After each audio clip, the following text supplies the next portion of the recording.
Welcome to a world where ancient voices still whisper through the winds. Step into the timeless stories of native tribes, filled with sacred rituals, powerful legends, and deep-rooted wisdom. Grab your favorite drink, get comfortable, and prepare to walk the path of spirit, strength, and mystery. Tell us where you're watching from in the comments. Your roots matter here. If these stories move you, give this video a like and subscribe for more sacred journeys. The drum beats are calling.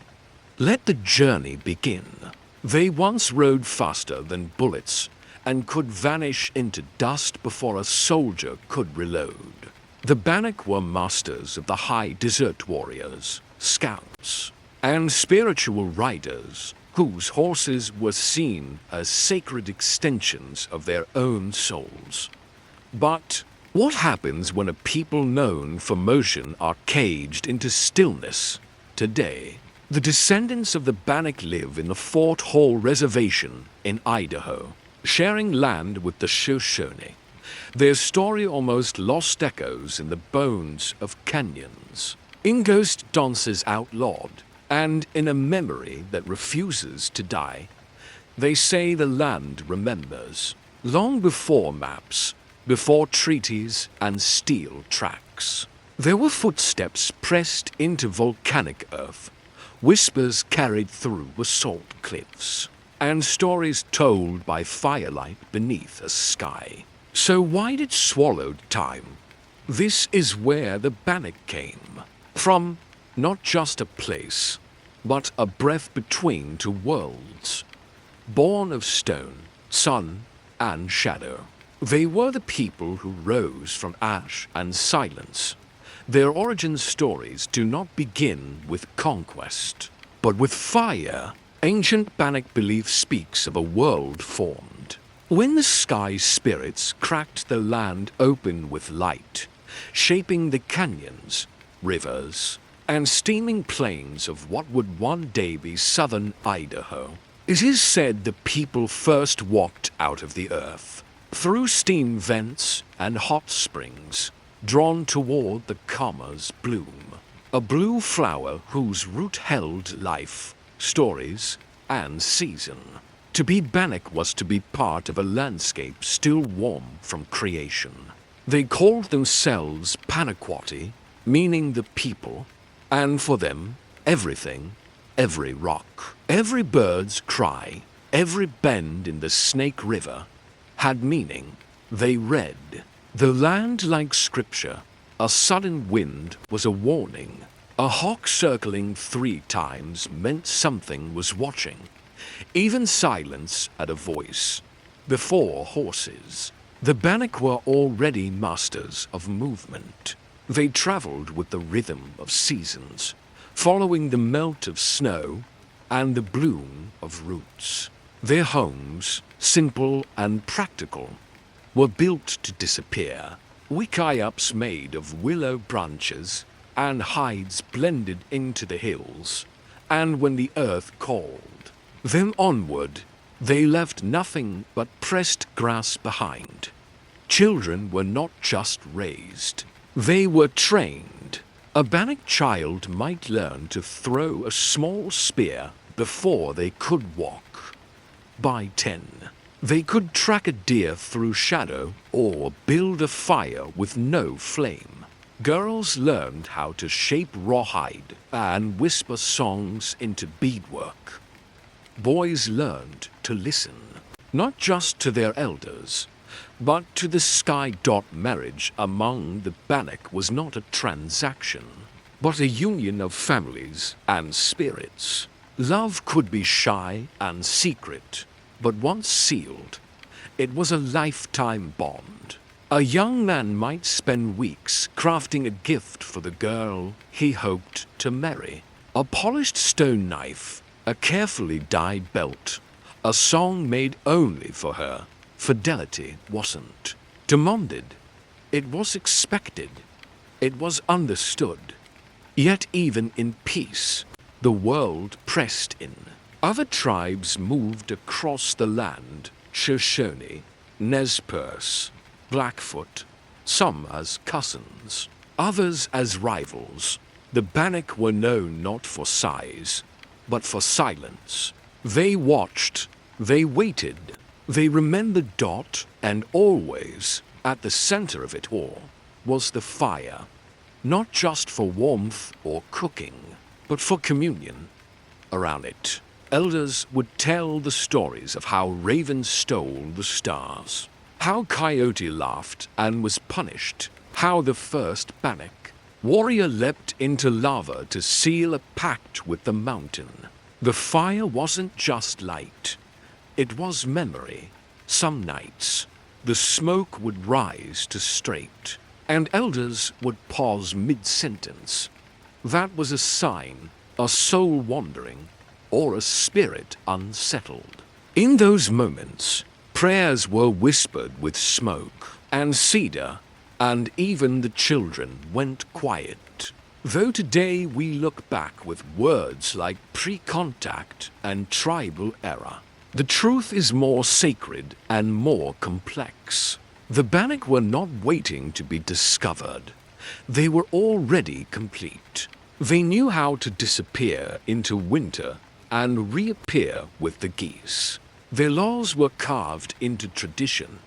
Their time was measured in Kama cycles and star paths. They were never behind. They were always becoming. Even the name we use, Bannock, is not what they first called themselves. That name came later, from English mouths and paper treaties. But names can be like smoke. You cannot always hold them, but you remember their scent. Panaquati remains, in lullabies, in prayers, in the breath of old women who still stir ash, in their cook fires and smile as if they see someone no one else can dot now. In the silence between these sentences, imagine the land as it once was. Kama's meadows so blue they looked like shallow lakes. Antelope running in shadow herds, steam curling. From sacred springs, no fences, no clock, only wind, fire, and the memory of footsteps. This was the world before change.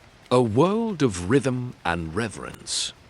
But just beyond that sacred stillness, something was coming. A new kind of animal, a new kind of hunger. And with it, a creature that would forever alter the Bannock soul. Not predator, not spirit, but horse.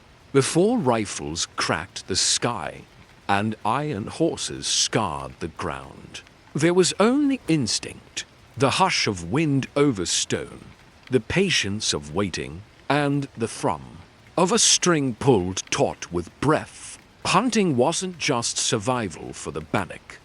It was poetry in motion, a sacred exchange between life and death where the hunter was never above the hunted, only faster, quieter, and sometimes luckier. From the time they could stand, Bannock, children were drawn into the rhythm of the hunt. Young boys crafted toy spears out of river reeds. By 5, they learned to mimic the stillness of a lizard on a rock. By 8, they could read animal tracks as if they were words. No gesture was wasted. Every move was learned by watching older brothers, fathers, uncles, all shadows on the edge of silence, sliding between juniper and stone. Weapons were extensions of the body. The bannock bow, carved from choke cherry or juniper, and often reinforced with sinew, was lightweight but fierce. Arrows were crafted with the care of a sculptor, obsidian tips sharpened like moonlight, shafts smoothed by hand, feathers aligned so perfectly they spun in flight. Each arrow was its own prayer, not just to strike, but to fly true, But hunting was never loud. Bannock hunters didn't chase. They studied. They stalked. They vanished into brush and became part of the landscape. The sagebrush was their camouflage. Rabbit brush their scent. They waited for hours, sometimes days, just to release one arrow. If the shot wasn't perfect, it wasn't taken. For the bannock, there was no cruelty in the kill. A deer was not just meat, it was spirit. After every successful hunt, a ritual was followed. The heart was offered to the fire. Words were spoken to thank the animal. Nothing was wasted. Hide, sinew, hooves, even bones became tools or ornaments. This was not convenience. It was reverence. You honored what gave its life by making sure every piece lived on. Food was dried in the desert sun, hung in strips, across wooden frames. Meat became jerky, berries were crushed into cakes, and roots were carefully buried in steaming pits for hours until they softened. The bannock were experts in preservation, creating caches hidden across the land for lean. Times, the desert could betray you with a single dry season, but the bannock learned to outlast it with wisdom passed through generations. Women, too, were essential to the hunt. Though they rarely joined the kill, they tracked, they gathered, they prepared. They understood animal behavior, cycles of migration, signs in the earth that men sometimes missed.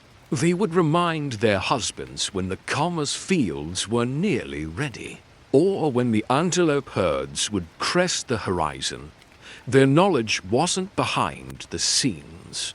It was the foundation dot, and sometimes, when danger came too close, women fought. There are stories, quiet ones, passed on in hushed tones of bannock women who strung bows in war, who hurled stones with precision, who dragged wounded warriors back from bloodied slopes under cover of night. In hunting and in survival, there were no sidelines, only circles of strength. The land itself taught the bannock how to hunt. The high deserts of Idaho, sweeping with sage and crag, demanded creativity. They used cliffs to trap game, whispering out behind herds and herding them into natural cul-de-sacs. Sometimes decoys were used, a cloak of fur, a carved lure, even a crouching child hidden under brush. They moved as shadows moved, unnoticed until it was too late. There was blood, yes, but never for sport, only for hunger, only for winter, only for survival. A successful hunt was celebrated with quiet pride, not loud boasting. It meant the tribe would live another season. It meant children would eat, elders would be strong, and the stories around the fire would continue one more. Winter dot as hunting sharpened their bodies. It also shaped their minds. Every bannock warrior was first a hunter. The patience learned in silence, the trust in instincts, the willingness to listen to the land. These were the same skills that would one day be used in war. Hunting wasn't just a way to live. It was a way to learn how to fight without hate, to kill without becoming hollow. And with every new generation, the tools evolved. Better bows, smoother arrows, new traps, new signals, better camouflage. But one thing never changed: they respect. Whether it was a jackrabbit or a bison, the animal was never an enemy. It was a partner in the cycle. As dawn broke over the wide plateau, and the smoke from breakfast fires curled into blue sky, the men would ride out in pairs or threes. Behind them, The women sang soft songs while grinding roots. Children peeked over hills, dreaming of the day they'd hold their own bough. And in that quiet world of dust, silence, and waiting, the Bannock became hunters not just of animals, but of balance, of rhythm, of harmony. Yet one day, a new creature would arrive across the plains, one that would change everything. It didn't walk. It galloped. It did not crawl from the earth or fall from the sky. It came with thunder in its feet and lightning in its lungs. When the first horses appeared on the horizon, the Bannock did not see animals.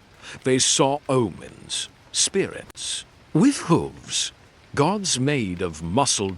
The Spanish brought horses to the Americas, but they had no idea what they were unleashing.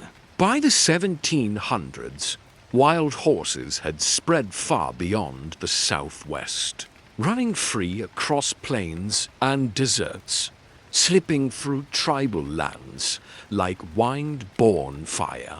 The Bannock, once walkers of the earth, now watched this new being cross their path, and everything changed. At first, they approached with awe. Horses were massive, untamed, alien. Unlike dogs or deer, they looked directly into human eyes. And they remembered. The Bannock, masters of observation, noticed this quickly. A horse wasn't just ridden. It was partnered, respected, spoken to. Their shamans believed horses could carry dreams between worlds. It wasn't long before Bannock scouts and warriors became some of the most skilled horsemen. In the northern plateau, they didn't just ride, they danced with their horses. From a young age, children were placed atop colts to learn balance and fearlessness. By 10, a boy might be able to leap from one galloping horse to another, or hang off the side of a running steed to avoid an enemy's arrow. The land had always shaped them, but the horse reshaped them completely. They called them Kuniti, sacred runners. Horses were fed before the people. Their hair was braided with symbols. Some were painted before war, daubed with streaks of white clay and red ochre. Their bodies turned into living shields. In some families, horses were buried with the same rites as humans, laid gently in the earth with offerings and song. Hunting, once a patient art of stalking and stillness, became faster, bolder. On horseback, the Bannock could sweep into bison herds like whirlwinds, loosing arrows mid-gallop. Each shot a blur between rhythm and breath. Even the Kama's root harvests expanded. Horses allowed them to travel farther, carry more, escape faster, if danger came near. But it wasn't just survival that changed. It was spirit. With horses, the Bannock felt closer to the sky. Their dances took on new motion. Songs once sung by fire were now sung while riding across open valleys. Dreams became more vivid. Some claimed that horses whispered visions during sleep, or that riding into sunrise could heal a soul. Even names changed. Warriors began naming themselves after horses that saved them in battle or carried them through a storm. Of course, horses became symbols of power. With them, the Bannock gained leverage in trade. Other tribes who lacked horses bartered fur, beads, tools, even food, just for a chance at a colt. Bannock men began trading across great distances, south into Shoshone lands, west toward Nez Perce country, east where buffalo thundered across the plains. Their reach, once tied to foot and season, now extended in all directions. But with great movement came new threats. Tribes that had once been distant were now only days away. New rivalries flared. Raiding parties became common, some peaceful, some bloody. Bannock warriors, mounted and fast, could strike at night and vanish by dawn. Some neighboring tribes feared them, others sought alliance. The landscape had changed, not geographically, but spiritually, politically, rhythmically. And with horses came settlers. White explorers noticed quickly that the Bannock were exceptional riders. Too exceptional. They documented them with both awe and suspicion. Reports called them horse thieves and savages on fast beasts. Unable to grasp that the Bannock saw horses not as property, but as fellow beings with their own spirits. To chain a horse was offensive. To sell one felt like parting with a family member. So tensions began to build. Settlers brought their own ideas about land, about ownership, about animals as tools.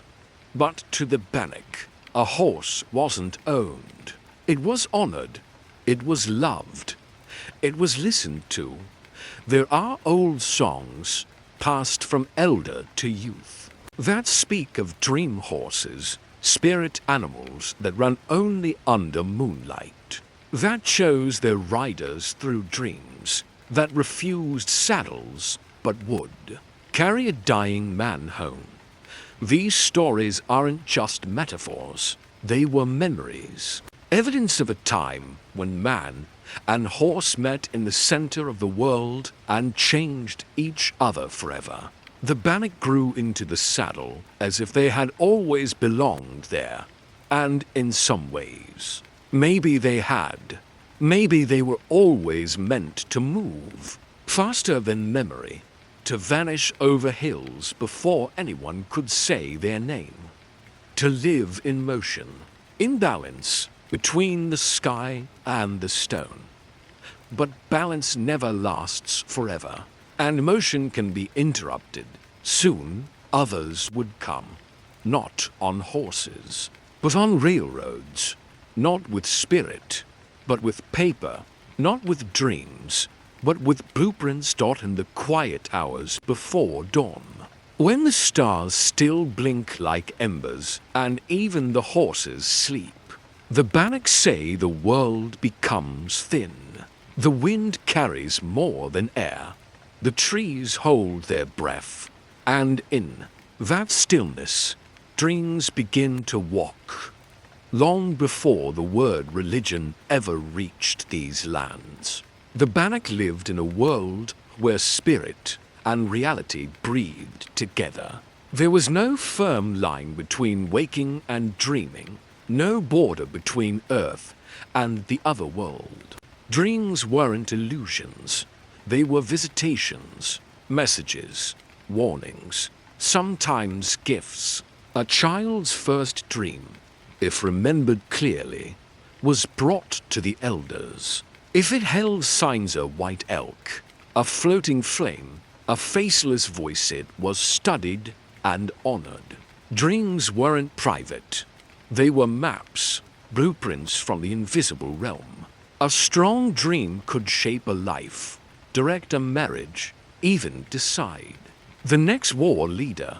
And so the dream walkers were born not priests, not witches, but guides between the seen and unseen. These men and women could interpret signs no one else saw. They could sleep under certain stars to speak with the dead.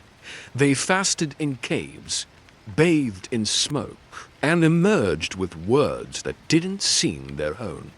They were respected, but never fully trusted. Even the brave grew quiet when a dream walker approached. Ceremony was central. Bonfires, as they were called by outsiders, were sacred rites performed during specific moon cycles. To the Bannock, fire was not just light, it was memory made visible. During these ceremonies, bones of animals, elk, buffalo, even fish were placed in a carefully arranged fire. As the bones cracked and glowed, elders chanted stories that had no end, only circles. The smell of burning bone, mixed with sage and sweetgrass, was said to open the spirit's ears. Around the bone fire, people did not speak unless spoken to by the flames. Sometimes, a name would be called out by a dream walker. A person might be told their dead brother had a message, or that their unborn child carried an old soul. These were not performances. These were revelations. Even in daily life, the Bannock paid close attention to signs. A deer turning back to stare could mean your path was wrong. A dream of falling. Snow in summer might predict death. People carried small pouches filled with personal omens, carved stones, owl feathers, bits of obsidian that flashed in firelight.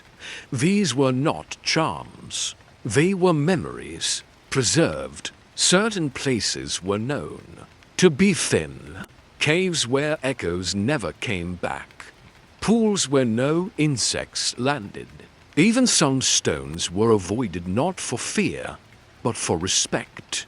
It was said some rocks could dream too, and to step on one without permission was to wake a sleeping spirit.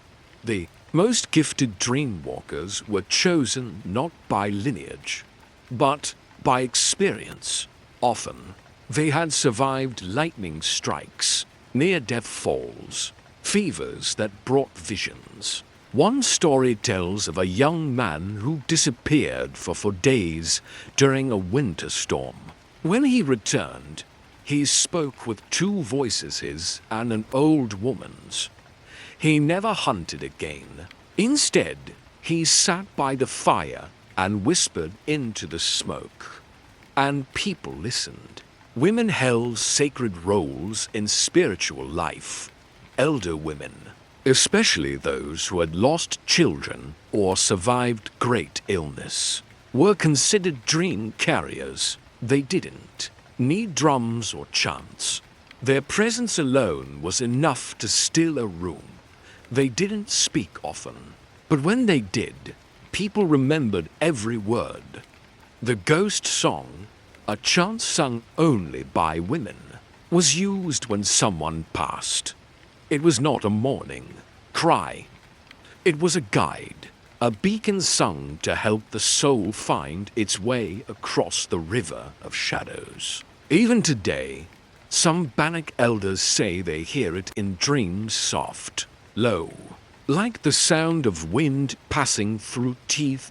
Spiritual preparation was lifelong. Young people were taken into the wild at key ages, usually 12 or 13, for solitude fasts. They would go without food for 4 days, allowed only water and prayer. In that stillness, they waited for a vision. Sometimes it came as an animal, sometimes as a storm, sometimes not at all. But if it came, it would never leave. When the settlers arrived, they misunderstood this world completely. To them, dream talking was nonsense. Fires with bones were called witchcraft. Vision fasting was labeled madness. They tried to stamp it out. Missionaries banned ceremonies. Government agents outlawed the ghost song. Children were punished in schools for speaking of spirits. But spirit is not a candle you can snuff out. It is a wind that waits. Even now, in Fort Hall and beyond, the bone fires have returned. Quietly, cautiously, songs are sung again.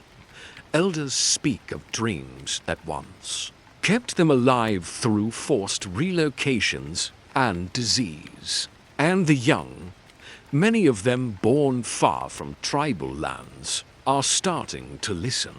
Because no matter how many borders are drawn, the dream world remains unbroken. It lives in the silence between drums, in the smoke from a burning branch, in a voice that speaks your name while you sleep. And just as spirit walks through dreams, so too would the Bannock begin to walk. It didn't walk. It galloped. It did not crawl from the earth or fall from the sky. It came with thunder in its feet and lightning in its lungs. When the first horses appeared on the horizon, the Bannock did not see animals. They saw omens, spirits, with hooves. Gods made of muscle. The Spanish brought horses to the Americas, but they had no idea what they were unleashing. By the 1700s, wild horses had spread far beyond the Southwest, running free across plains and deserts, slipping through tribal lands like wind-borne fire. The Bannock, once walkers of the earth, now watched this new being cross their path, and everything changed. At first, they approached with awe. Horses were massive, untamed, alien. Unlike dogs or deer, they looked directly into human eyes. And they remembered. The Bannock, masters of observation, noticed this quickly. A horse wasn't just ridden. It was partnered, respected, spoken to. Their shamans believed horses could carry dreams between worlds. It wasn't long before Bannock scouts and warriors became some of the most skilled horsemen. In the northern plateau, they didn't just ride, they danced with their horses. From a young age, children were placed atop colts to learn balance and fearlessness. By 10, a boy might be able to leap from one galloping horse to another, or hang off the side of a running steed to avoid an enemy's arrow. The land had always shaped them, but the horse reshaped them completely. They called them Cunity, sacred runners. Horses were fed before the people. Their hair was braided with symbols. Some were painted before war, daubed with streaks of white clay and red ochre. Their bodies turned into living shields. In some families, horses were buried with the same rites as humans, laid gently in the earth with offerings and song. Hunting, once a patient art of stalking and stillness, became faster, bolder. On horseback, the Bannock could sweep into bison herds like whirlwinds, loosing arrows mid-gallop. Each shot a blur between rhythm and breath. Even the Kama's root harvests expanded. Horses allowed them to travel farther, carry more, escape faster, if danger came near. But it wasn't just survival that changed. It was spirit. With horses, the Bannock felt closer to the sky. Their dances took on new motion. Songs once sung by fire were now sung while riding across open valleys. Dreams became more vivid. Some claimed that horses whispered visions during sleep, or that riding into sunrise could heal a soul. Even names changed. Warriors began naming themselves after horses that saved them in battle or carried them through a storm. Of course, horses became symbols of power. With them, the Bannock gained leverage in trade. Other tribes who lacked horses bartered fur, beads, tools, even food, just for a chance at a colt. Bannock men began trading across great distances, south into Shoshone lands, west toward Nez, Purse country, east where buffalo thundered across the plains. Their reach, once tied to foot and season, now extended in all directions. But with great movement came new threats.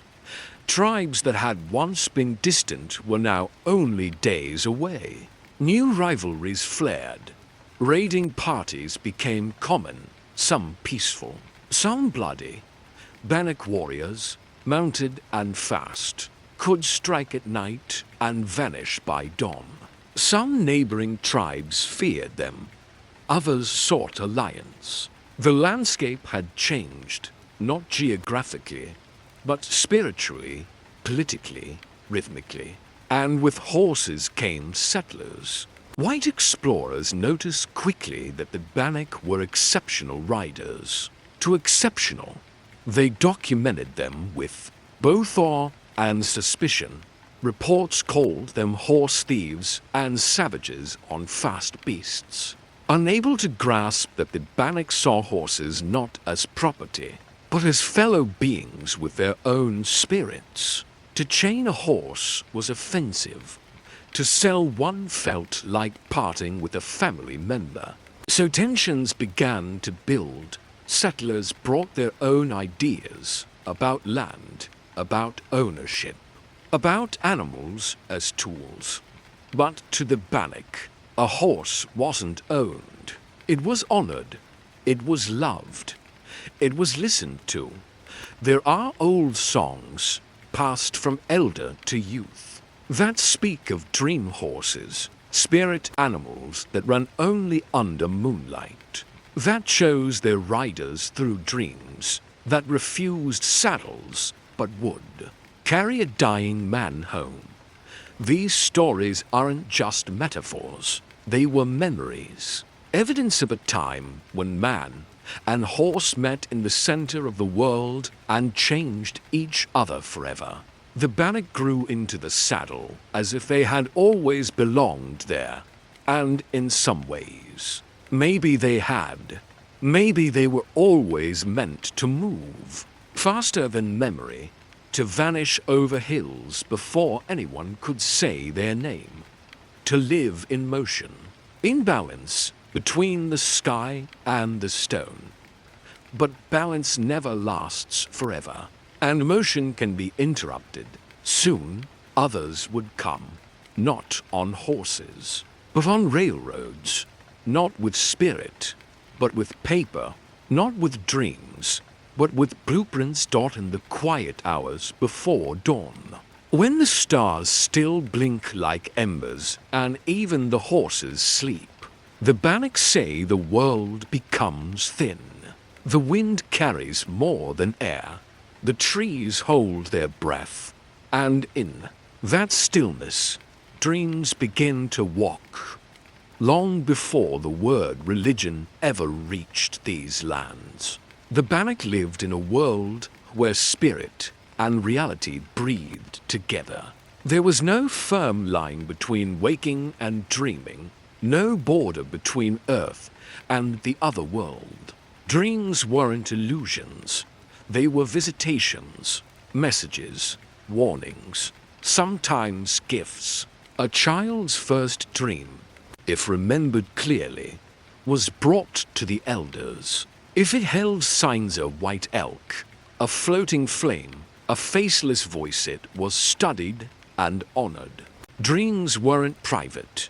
They were maps, blueprints from the invisible realm. A strong dream could shape a life, direct a marriage, even decide the next war leader. And so the dream walkers were born not priests, not witches, but guides between the seen and unseen. These men and women could interpret signs no one else saw. They could sleep under certain stars to speak with the dead. They fasted in caves, bathed in smoke, and emerged with words that didn't seem their own. They were respected, but never fully trusted. Even the brave grew quiet when a dream walker approached. Ceremony was central. Bonfires, as they were called by outsiders, were sacred rites performed during specific moon cycles.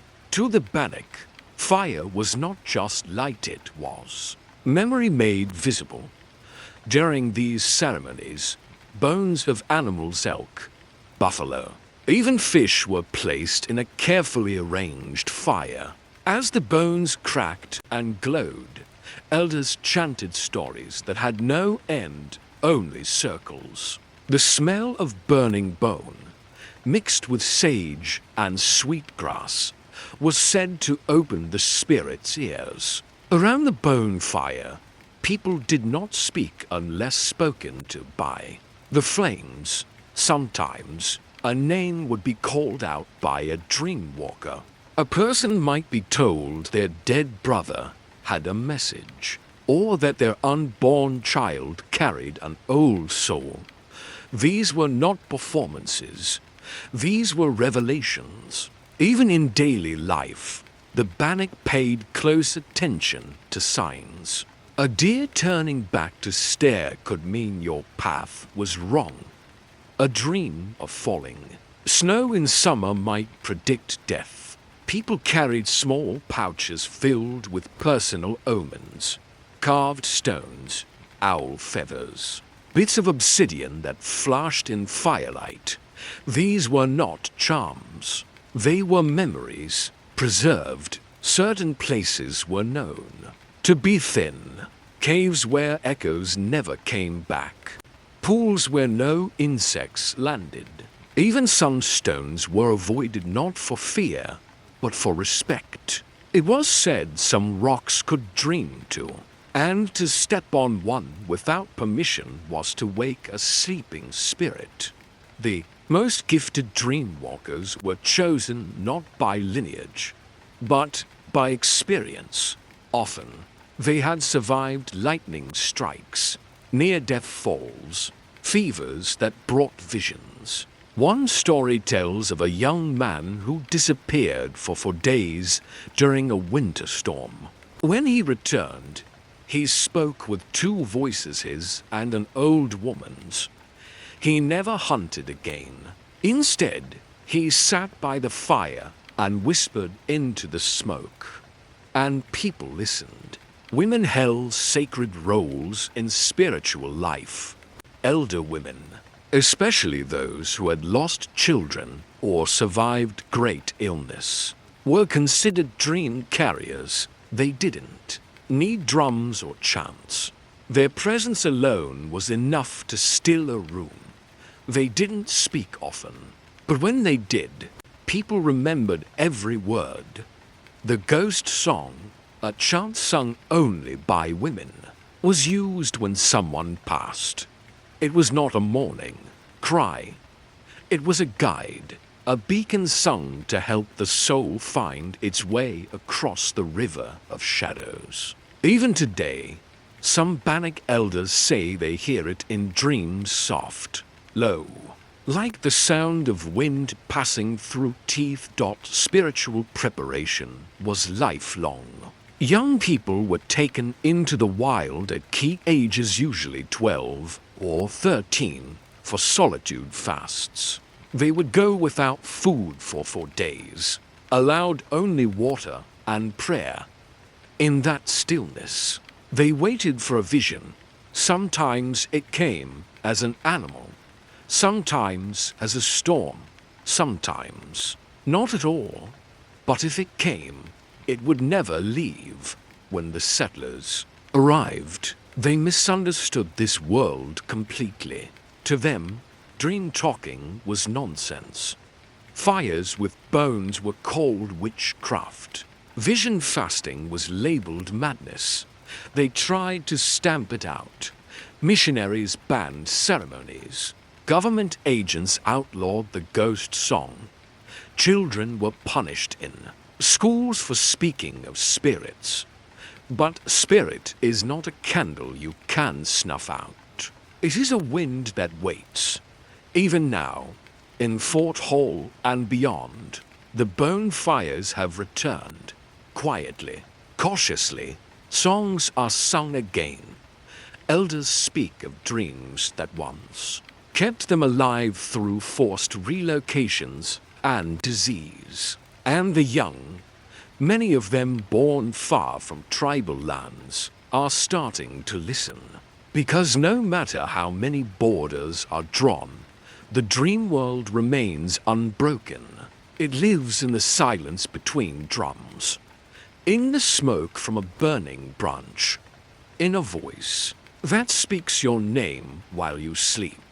And just as spirit walks through dreams, so too would the Bannock begin to walk. Among themselves, warriors didn't shout commands.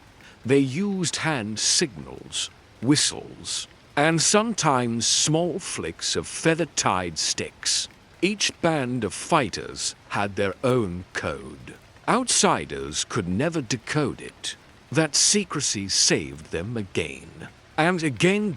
When settlers and military units moved west, they underestimated this kind of warfare, used to ranks, formations, and straight lines.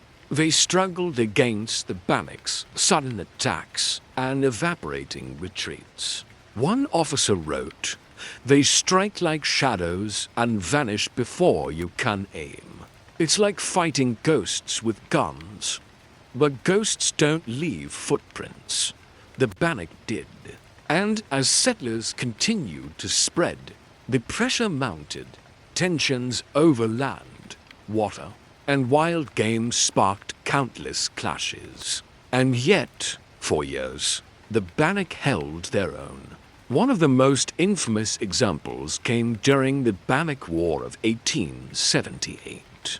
Led by the fearless chief Buffalo Horn, Bannock warriors carried out a series of brilliant ambushes across southeastern Idaho and beyond. They knew every canyon, every shortcut, every hiding place. They used the land as a weapon, guiding enemies into traps they couldn't see until it was far too late. But bravery wasn't always enough. Buffalo Horn was killed early in the war, and though leaders like Chief Egan and Chief Left Hand stepped up, the tide began to turn. The U.S. military responded with overwhelming force, backed by telegraphs, supply trains, and a national appetite for expansion. Bannock warriors fought for their families, for the last scraps of freedom, but their tactics, no matter how sharp, could not hold back an empire. Still, they never surrendered easily. Even when cornered, the Bannock would break into smaller groups and scatter across the land, disappearing into caves, canyons, and forests. They'd resurface days later, striking again where least expected. Captains were driven mad chasing shadows. Some wrote bitterly that the land itself seemed to be fighting against them. But the truth was simpler. The land wasn't fighting.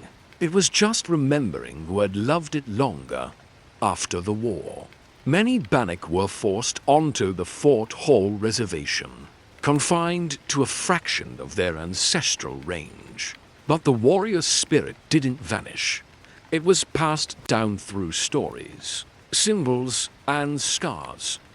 It lived in the way a young rider balanced perfectly without stirrups, in the way an elder drew a war map with a stick in the dirt, pausing before marking the last retreat.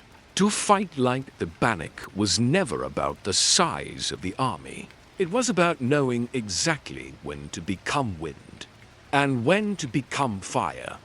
But soon, the battlefield would shift again, not to open ground or canyon pass, but to the sweet fields of commerce, where the war wasn't over land, it was over food, and survival would cost everything. The earth turned blue each spring. For weeks, the Kama's prairie shimmered like a sky turned upside down, fields thick with star-shaped blossoms that danced in the wind. To the Bannock, this was not just beauty. It was life. It was memory. It was survival rooted in the earth. The Kama's root had fed their people for generations, sweet when baked in stone-lined pits. Rich in nutrients, it was more than food, it was sacred. Entire families would travel for days to gather it. Women led the harvest, their hands moving through soil with practiced grace, teaching children which bulbs to take and which to leave behind. It was a rhythm older than language. But in 1878, the flowers bloomed with a bitterness no wind could carry away. The settlers had come plowing the prairie, fencing it off, driving cattle through it. They didn't see a holy place, they saw land. To own, to divide, to build, and with every season, more Kamas was trampled under hooves or churned to dust under wagon wheels. The root that once sustained thousands became scarce, scattered, dying. And then the slaughter began not of warriors, but of elk and deer. The game herds the Bannock relied on were wiped out by commercial hunters and market-driven greed. The rivers were overfished, traps lined the trails. The rhythm of life was cracking. The U.S. government, watching all this unfold, offered promises, rations, supplies, treaties written in ink and broken in silence. The Fort Hall Reservation was shrinking. The land was poor, the game gone, the food deliveries late or rotted. Bannock families began to starve. Then, quietly, some Bannock left the reservation, not to raid, not to fight, but to survive. They returned to their old hunting grounds, to the mountains and meadows that once fed them. They gathered commas where they could. They hunted elk in secret, but the settlers called this trespassing. The government called it rebellion. And so, the war came again. Chief Buffalo Horn, who had once fought beside U.S. soldiers as a scout, now stood on the other side. He had seen too much promises broken, food withheld, his people treated as ghosts in their own land. With dignity and sorrow, he gathered his warriors once more. This time, the cause wasn't glory, it was hunger. The first strikes were swift supply, wagons raided, small settler outposts abandoned in fear.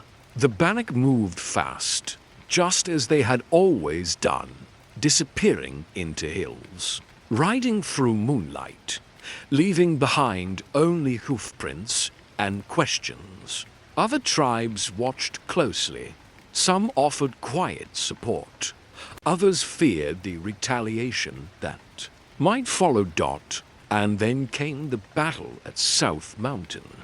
Chief Buffalo Horn was killed, shot in an ambush, his body left under the open sky. The man who had once tried to make peace, who had scouted for the very government that betrayed him, now lay in blood-soaked soil. His death shook the Bannock to the core. But they did not break. Chief Egan, a leader of fierce conviction, stepped forward. He rallied warriors from other tribes, Shoshone, Paiute, and even Nez Perce, those who still remembered the old ways, the blue fields, the hunger. Together, they rode deeper into Oregon, deeper into a war that no one wanted, but no one could avoid. And through it all, the Kama's flowers bloomed, even as bullets tore through forests, even as fire lit the sky at night. The flowers grew on hills scorched by retreating warriors, in meadows where families once sang. Kamas, stubborn and soft, refused to vanish, but people did. The U.S. Army responded with force, thousands of soldiers, armed with new weapons, new orders, new rail, lines that moved them faster than ever.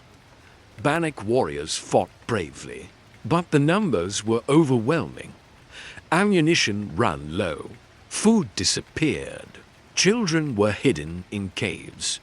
Elders prayed with hands pressed into dirt that no longer belonged to them. One by one, the bands were surrounded. Some surrendered, others tried to flee north. Many died in the attempt. Some warriors refused to be captured and rode into the mountains, vanishing forever. By the fall of 1878, the war was over. The Bannock were herded back to the reservation like cattle.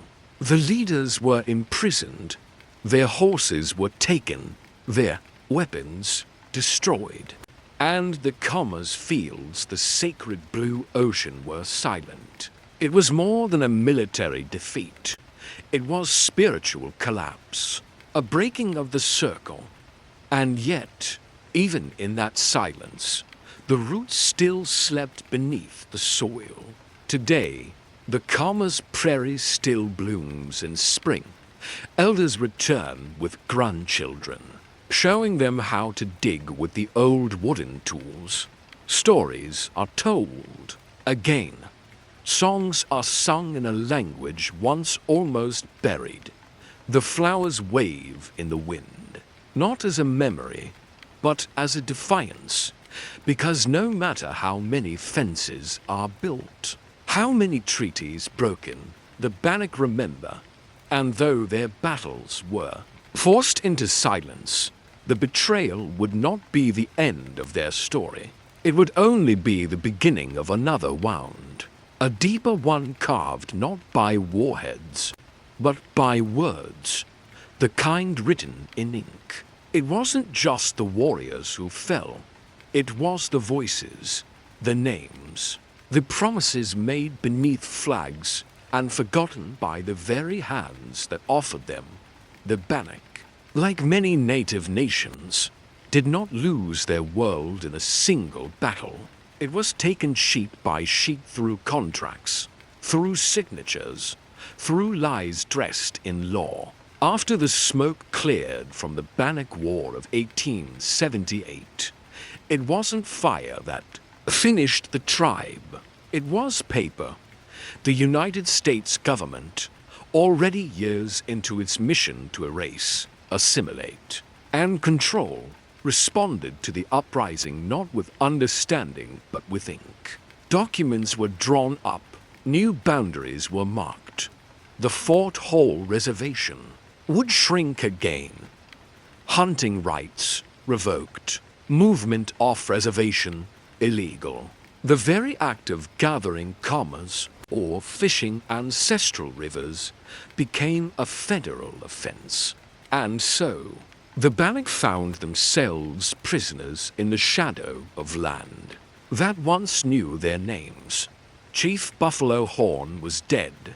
Chief Egan had been hunted, shot, and beheaded, his head mounted as a warning, displayed like a trophy to settlers who never saw his courage, only their own fear.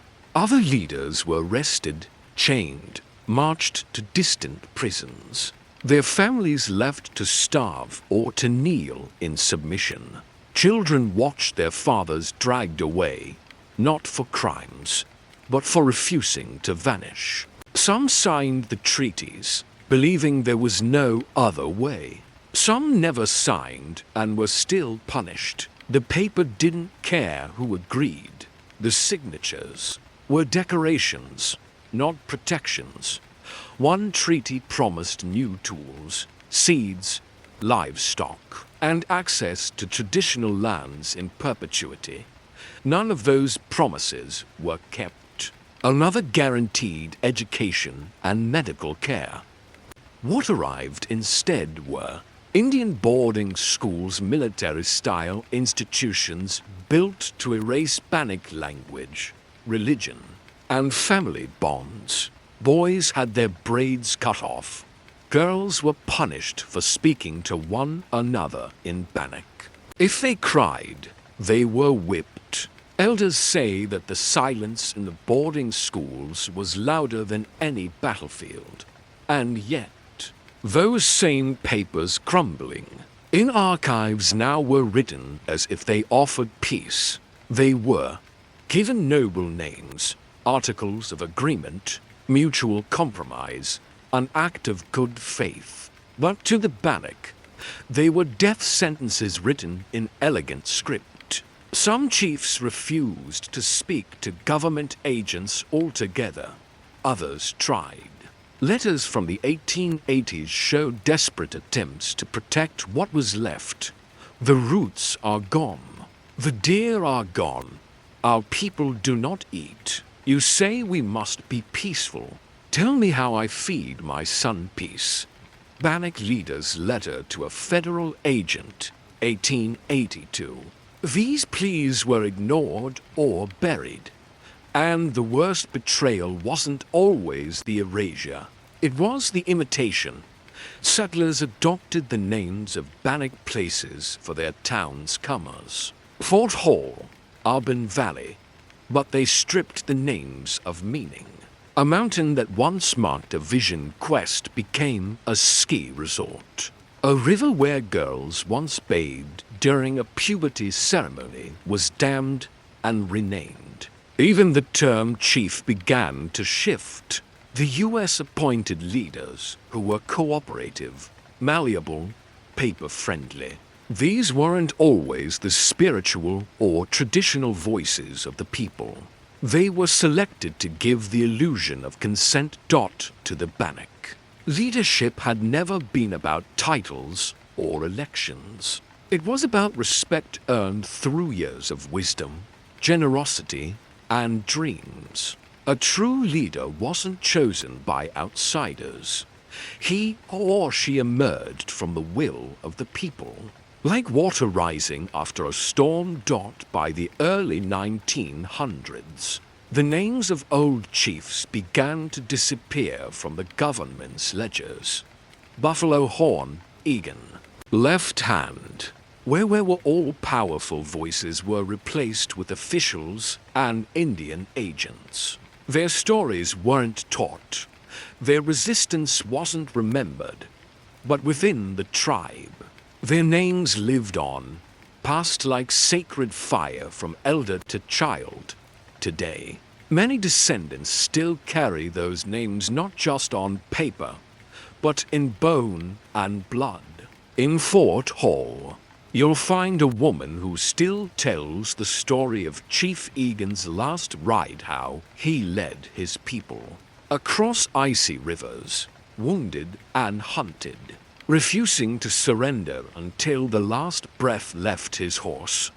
You'll meet grandmothers who whisper their native tongue when no one is listening, the same words that once echoed in council fires. Some still keep the old treaty papers, folded in cedar boxes, not for trust but as proof, evidence of every lie.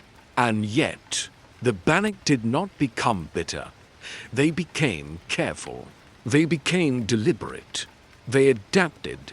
They sent their children to school. Some succeeded and came back with degrees and fire in their hearts. They joined councils, lobbied Congress, won court cases. They began the long process of reclaiming what was lost, not just land, but language, ceremony, dignity. Every signature they now write carries centuries of betrayal in its ink, but also centuries of survival. And so, the paper promises burned. But something strong arose in the ashes. Memory. Not nostalgia. Not fairy tale, but memory that breathes, walks, speaks. Because the next fight would not be about land alone. It would be about identity. And for that, the Bannock would not pick up arrows. They would hold onto dreams. The worst kind of erasure isn't loud. It doesn't come with war drums or broken treaties. It comes quietly when a child looks in the mirror and doesn't recognize the face staring back. This is what happened to the BANNOCK after the war. After the betrayals and relocations, after the paper promises faded into dust, came something even more brutal: forgetting. Not by choice, but by force. A slow, systematic stripping of memory. A cultural blackout where even the smallest thread songs, words, prayers were pulled from their hands. It began in schools. Not the kind built for learning, but for undoing. The boarding schools were far from the mountains and rivers the Bannock called home. Some children were taken hundreds of miles away, often without warning, sometimes without consent. The train rides were cold and confusing. The uniforms were itchy. The walls were to white. The silence was enforced. Boys had their braids cut off the moment they arrived. Girls were scrubbed until their skin turned red. Their native names were replaced with English ones they didn't understand. If they spoke their language, they were beaten. If they cried, they were mocked. The goal was simple: kill the Indian, save the man. That's what one government policy literally stated. To survive, many children stopped speaking. They forgot how to say hello in Bannock. They forgot the songs their grandmothers sang. Some even forgot their own families when they returned home years later. Many couldn't communicate with their own elders. They were strangers in both worlds. And the damage wasn't just to language. It was to identity. In Bannock tradition, every child is connected to their ancestors through story. You are not just you. You are the child of your mother's dreams, the grandchild of a warrior, the echo of someone who once fasted under the stars to find your spirit. But what happens when those stories are taken, when they're replaced with textbooks that call your people savages and rebels? You begin to question your own reflection. A young girl named Nomi was once told by her boarding school teacher that Indians were extinct. Nomi was 7. She raised her hand and said, "But I'm Bannock." The teacher laughed and said, "You're mistaken. That's not a real thing anymore." Nomi didn't speak for the rest of the day. This happened again and again, across generations. Bannock children grew up doubting their culture, their families, their language, because everything around them said they shouldn't exist. Not the newspapers, not the classrooms, not the history books, not even the census records, which sometimes erased Bannock entirely and labeled them as generic Indians or, worse, other. Imagine a whole people being categorized as other. Even within the Fort Hall reservation shared with the Shoshone, there was a growing tension. Identities blurred under federal systems. Funding was divided. Political decisions favored assimilation over preservation. The Bannock voice, once clear and fierce, now had to shout just to be heard. And some stopped shouting altogether. There were children who grew up ashamed of their roots, who heard stories about warriors and vision quests and sacred rivers and rolled their eyes because they'd been taught those things were primitive, who looked at old photographs and didn't recognize their own bloodlines. They were not broken, but they were disoriented, like walking through a house you were born in, but where all the furniture has been moved, the walls repainted, the doors locked from the outside. This chapter of Bannock history is not dramatic in the Hollywood sense.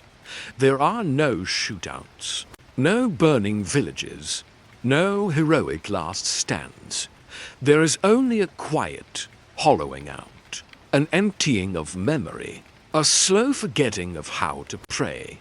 And in some ways, it is the most haunting chapter of all.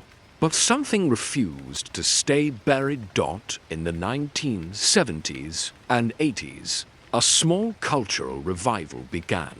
Young Bannock adults started asking questions, digging through dusty Bureau of Indian Affairs documents, interviewing their grandparents, relearning songs on cassette tapes passed hand to hand. They began showing up at tribal council meetings, not to protest, but to remember. Some of them asked their elders to teach them the language in secret.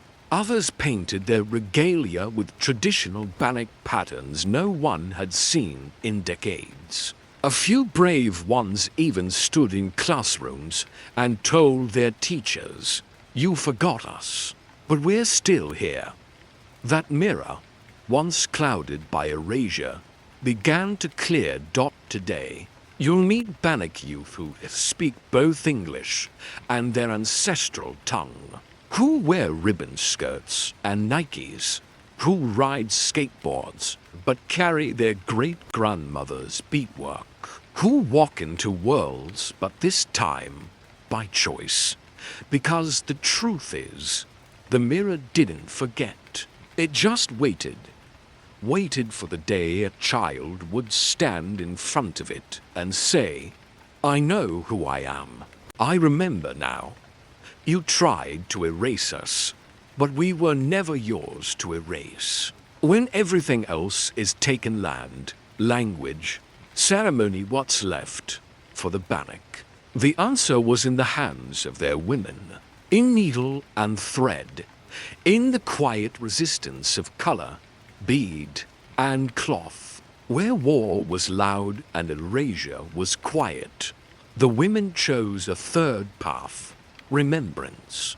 They sewed memory into skin. It began with cradle boards. Every Bannock baby was wrapped tightly in a wooden frame lined with buckskin and softened with rabbit fur.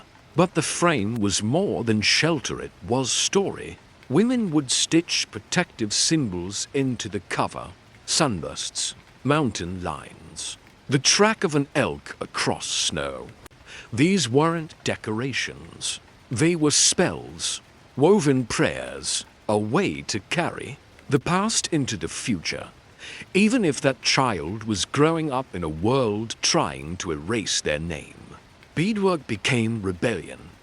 Strips of brain-tanned deer hide became tiny scrolls of survival. Women told stories in color, a band of blue beads for the Snake River, red triangles to honor fallen warriors, yellow lines for the commerce bloom that fed their ancestors. Each pair of moccasins was a message, each shawl a flag. They couldn't speak Bannock in boarding schools, but they could wear it, silently, across their shoulders. Some women stitched until their fingers bled.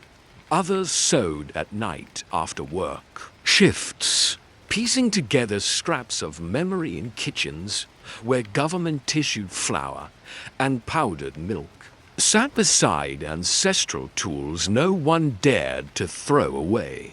In those homes, surrounded by the ache of stolen traditions, sewing became survival, not just physical, but spiritual. In every generation, there were matriarchs, women who refused to forget.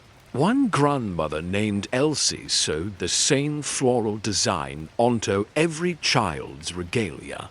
When asked why, she said it came to her in a dream, a pattern her own mother had sewn before she was taken to boarding school. "It keeps the bloodline unbroken," she whispered, pulling thread tight. Even funeral blankets held meaning. The Bannock did not bury their dead in silence. They wrapped them in story-beaded robes, painted hides, feathers tied to fingers. These were not just tributes. They were declarations. You will not go forgotten. You will not vanish into numbers. Some garments took months to complete. Women sewed between chores, between griefs. Often, they worked in groups, sisters, cousins, aunties sharing stories as they worked. Each stitch a chance to pass something down. In these gatherings, memory survived the loudest assaults. Language was kept alive in whisper. Laughter was shared like a shield, and grief found rhythm in the piercing of a needle through cloth. During the hardest decades, when ceremonies were outlawed and identity punished, it was the women who carried tradition forward not by speaking it, but by wearing it. At church, a woman might wear a plain white dress, but inside the hem would be a hidden row of blue beads. Her rebellion, her remembrance, her proof. Modern historians often overlook these women. They search for warriors, battles, protests.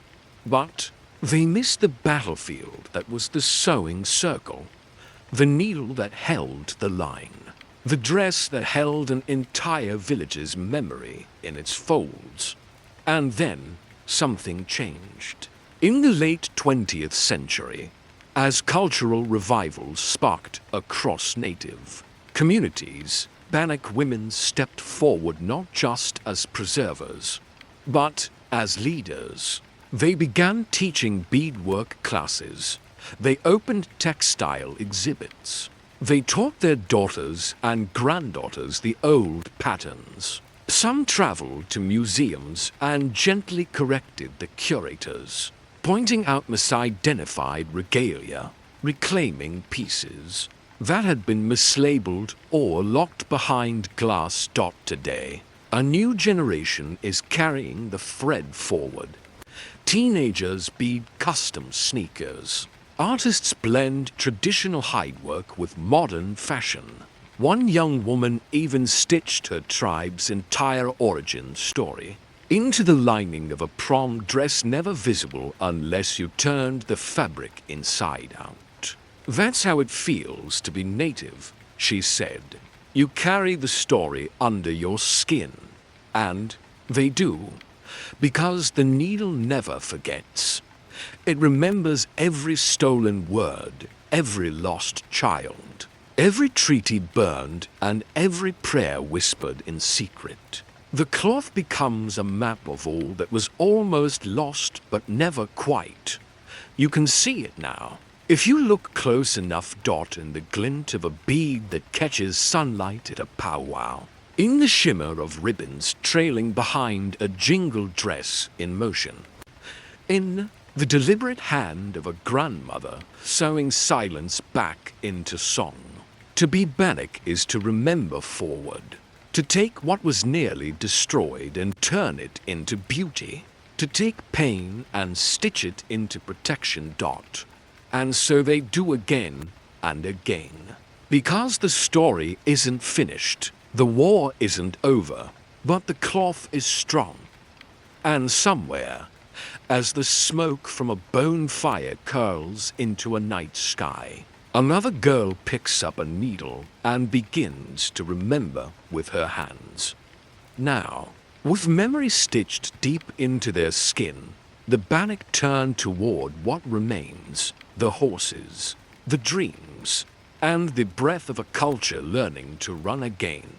They used to gallop like shadows across the valley floor, hooves striking sparks against stone, manes catching wind like fire. The Bannock horse wasn't just an animal, it was a pulse, a prayer, a partner. But today, where there were once hundreds, only a few remain, and yet they are still waiting. The reservation is quiet now. Roads cut through what was once open. Range. Houses are boxed in by fences. But down in the pastures behind Fort Hall High School, you'll sometimes hear a soft snort, a hoof against earth, a rustle in the tall grass.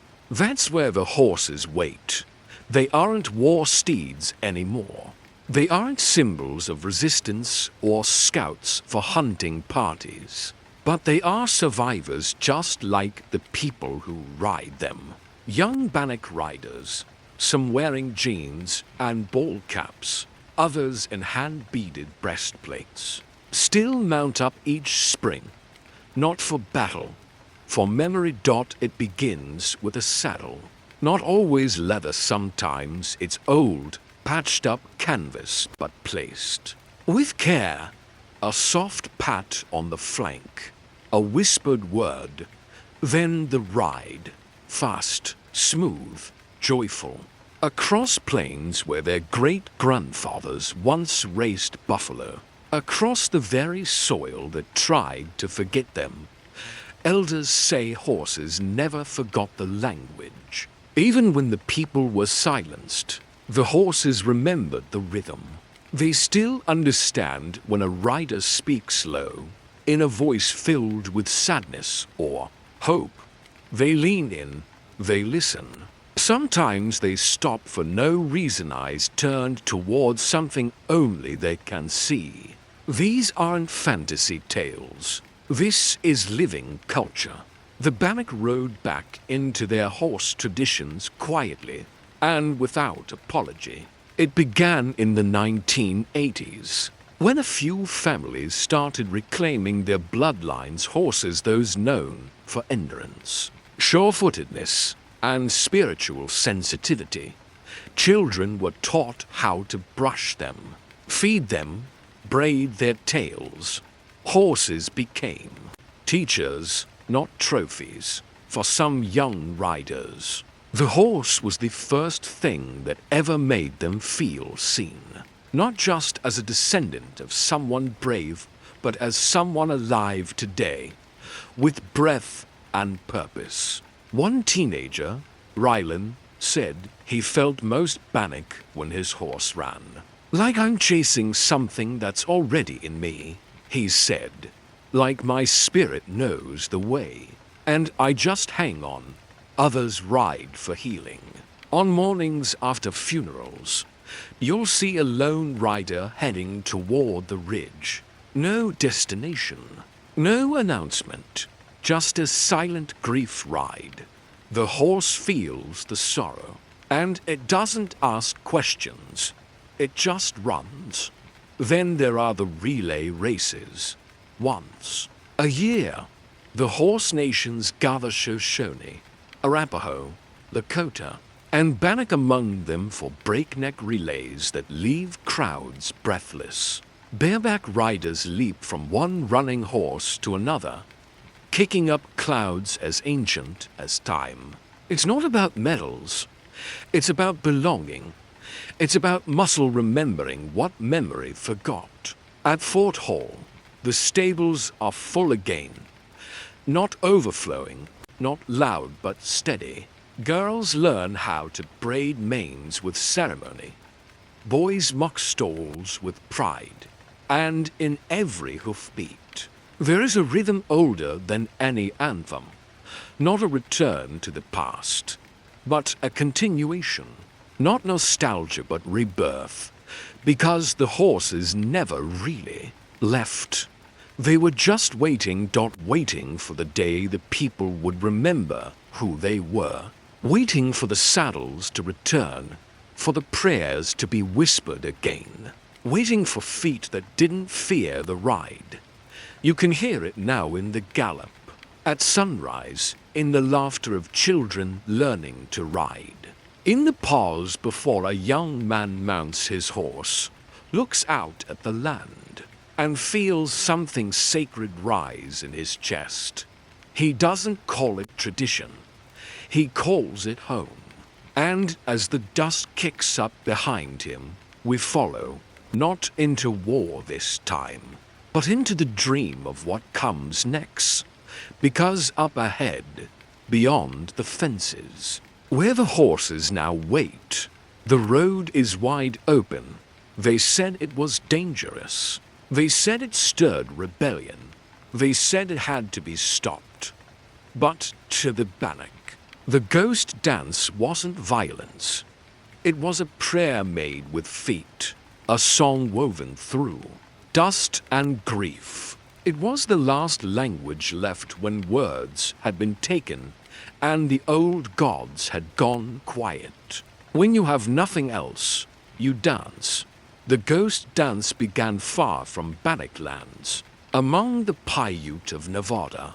Wovoka, a mystic and visionary, claimed to have seen a new world during a solar eclipse, a place where native people lived without pain, where the buffalo returned, where ancestors walked again, and the white world had passed away like morning fog. The way to bring it forth, he said, was to dance.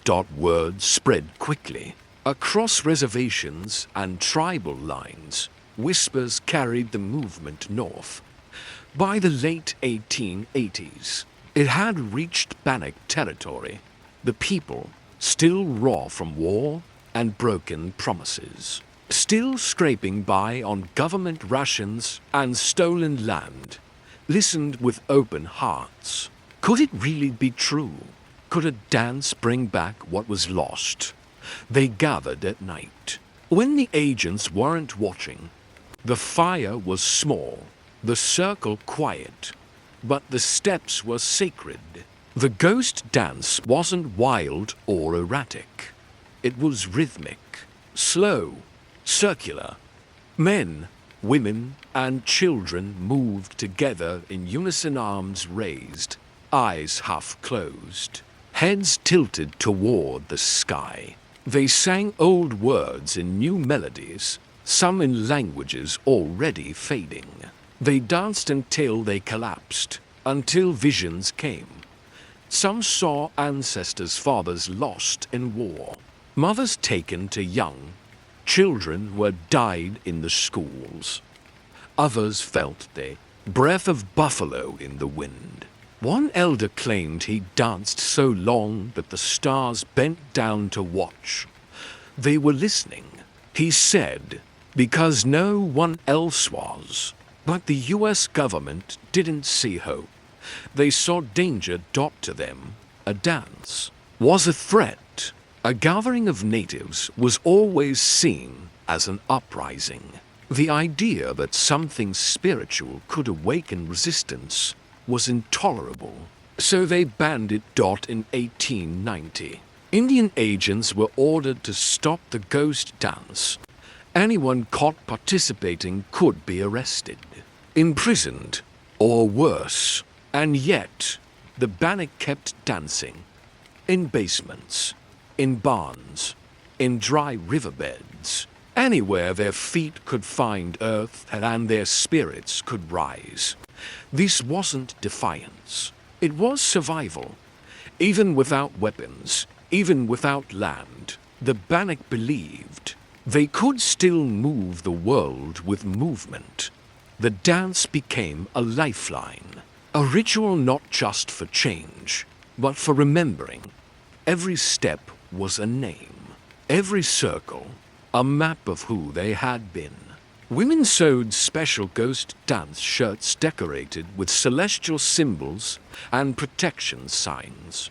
It was believed these shirts made the dancers immune to bullets, not because of magic, but because faith was the only armor they had left. They had tried speeches, they had tried peace, now they tried movement. Of course, history doesn't always allow for miracles. In South Dakota, at Wounded Knee, hundreds of Lakota were massacred during a ghost dance. The U.S. military claimed they were preventing an uprising. In truth, they were silencing a prayer that bloodshed sent a wave of fear across every reservation. For the Bannock, it was a warning carved in rifle smoke. And so the public dancing stopped. But in the hearts of the people, it never ended. Even today, you can still feel it if you stand on the right land. During the right silence, elders say there are places where if the wind pauses just so. You can hear feet across the earth, not running, not fleeing, dancing. In recent years, the ghost dance has returned not as rebellion, but as remembrance. Some Bannock youth have revived the old steps, blending them with modern drum beats and stories. They dance not to erase the present, but to honor the past, to call the ancestors forward, to remind the world that their spirits never left. Because the ghost dance was never about bringing back the dead. It was about refusing to forget them. And as long as there is memory, as long as there is rhythm, the Bannock will keep moving.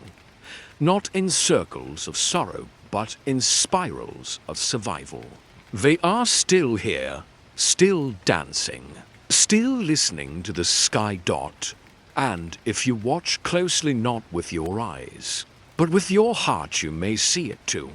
The flicker of movement behind the hills, the sway of sagebrush in time with a silent song, the past stepping gently through the present. Because the dead don't vanish, they dance, and the Bannock dance with them. The Snake River doesn't rush here. It moves slow, like it remembers, like it carries every name, every prayer, every scream that was ever swallowed by the wind.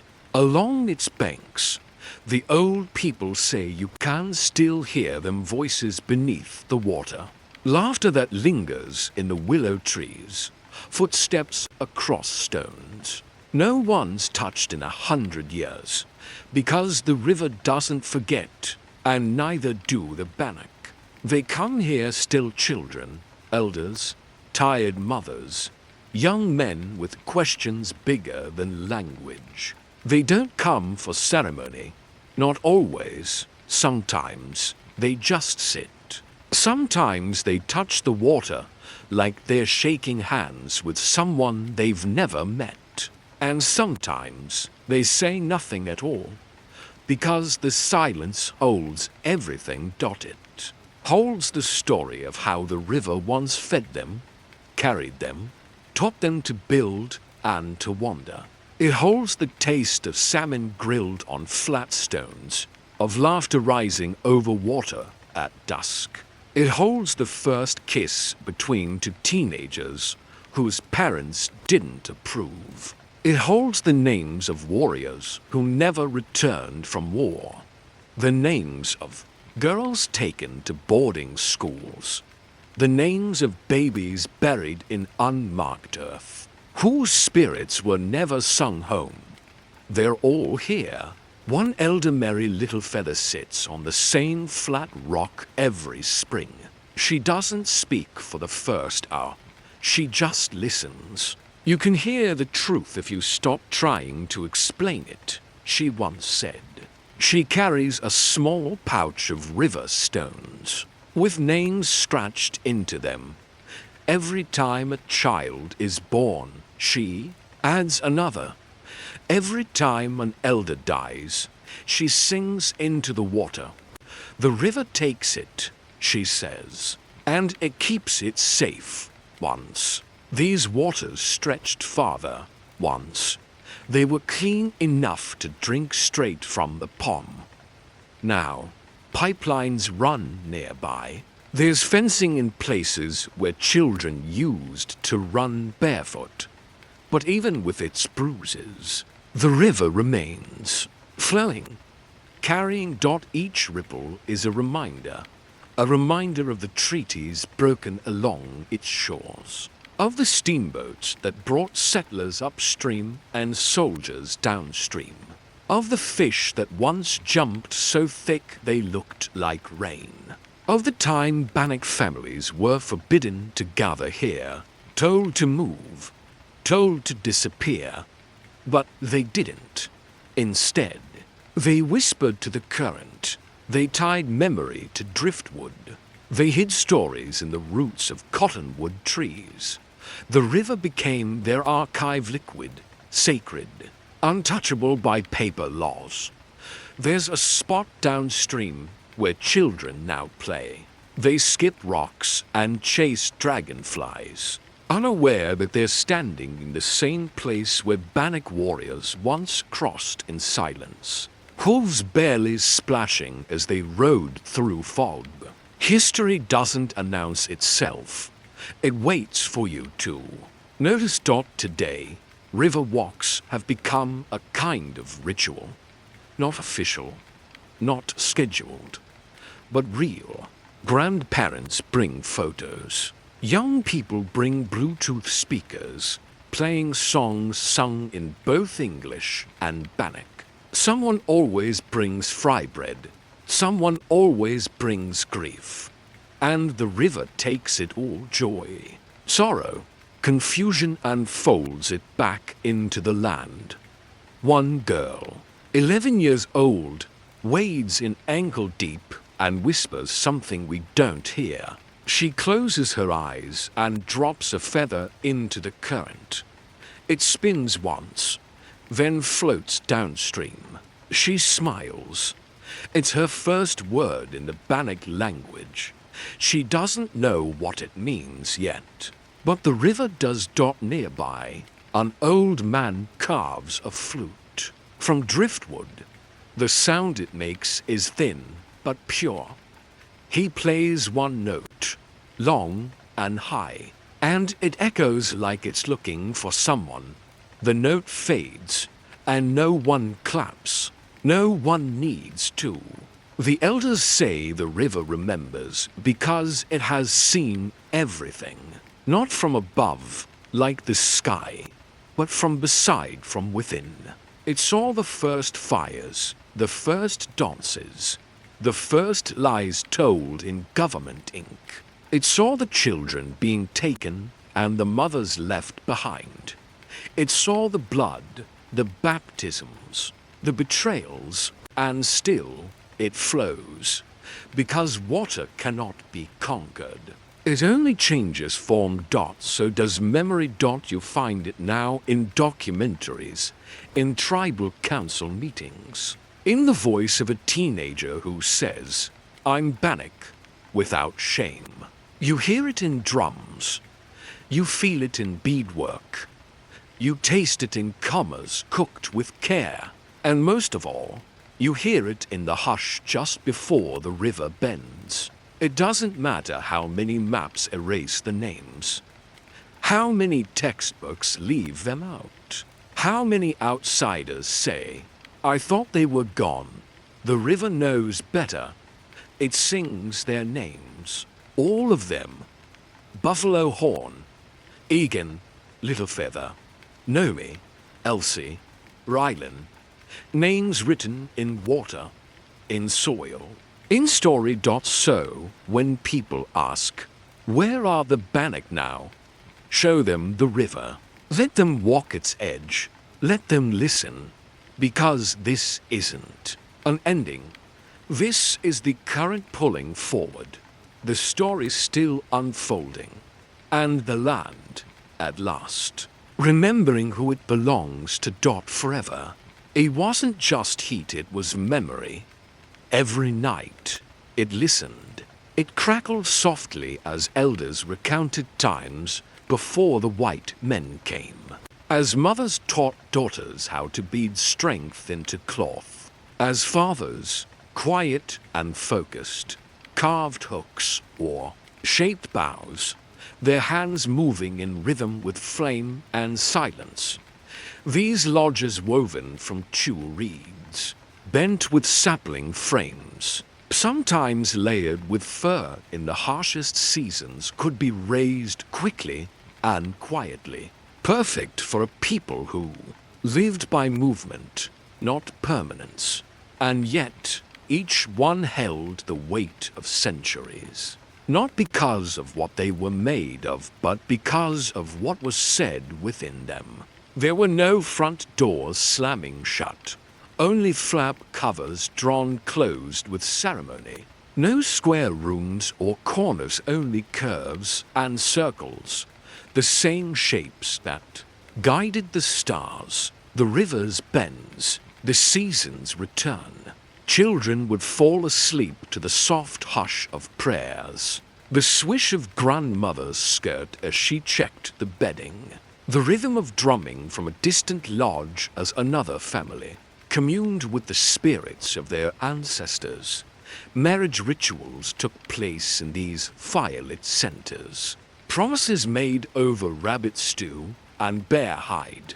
There was no priest, no parchment, just two people, a fire, and the community to bear witness.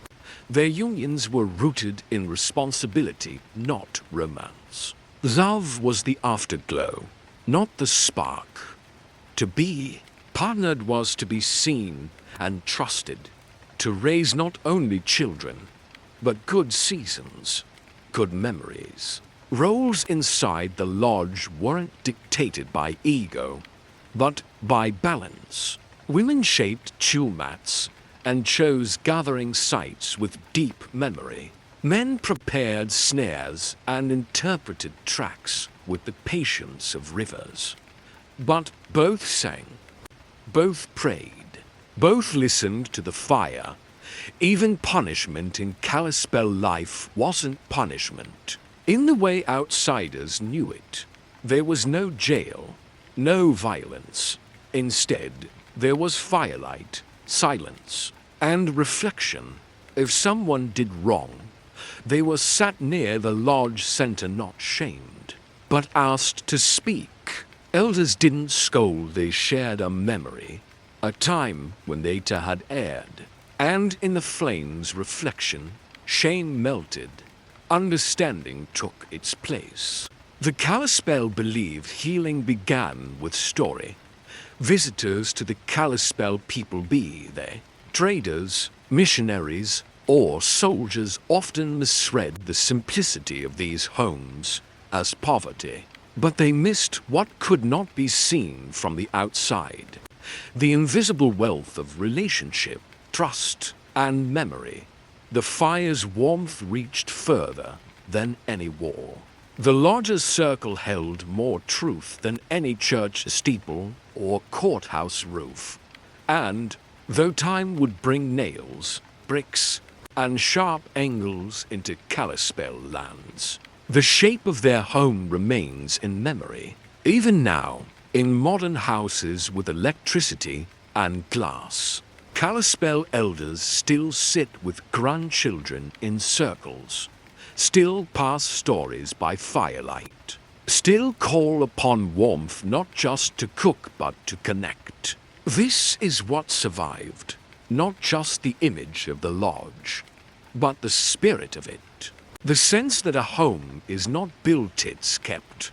And keeping a home means keeping the fire alive, both in wood and in heart.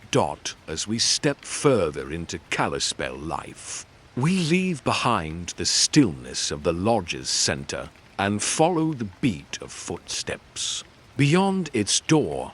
For what lies ahead is not only about warmth but movement, not just about staying but seeking. The next part of their journey begins on the trail, where spirit, dream, and survival interlace in the open breath of the forest. Before the hunt, before the first snare was set or the bowstring pulled tight, a Kalispel hunter would sleep alone in the high woods. He would eat nothing. He would bathe in icy water at dawn. And he would listen not to the wind or the trees, but to the dreams. Because the Kalispel did not see dreams as escape. They saw them as maps, as warnings, as conversations with the unseen. They called them visions, but they were more than pictures in sleep. These were messages from the bone shadows, the ancestors who lived between flesh and sky. The Kalispel believed that the spirit world was not distant, but brushing up against this one, all around, all the time. Through dream fasting and isolation, a person could hear its language. Dream speakers were not priests or chiefs. They were chosen quietly, sometimes by birth, Sometimes by vision, they walked lightly, spoke softly, and carried bone bundles wrapped in deer hide offerings, tokens, and reminders of what they had seen beyond the waking veil. They were not feared, but respected. People would come to them with questions they didn't dare say out loud about sickness, about death, about whether a newborn child had brought an old spirit back with them. Kalispel children were told to remember their dreams as if they were stories given, not imagined. If you dreamt of a bear, you watched your steps near water. If you dreamt of fire, you asked for protection. And if you dreamt of nothing, you went back to the mountain, fasted longer, and asked harder. Spiritual power was never put on display.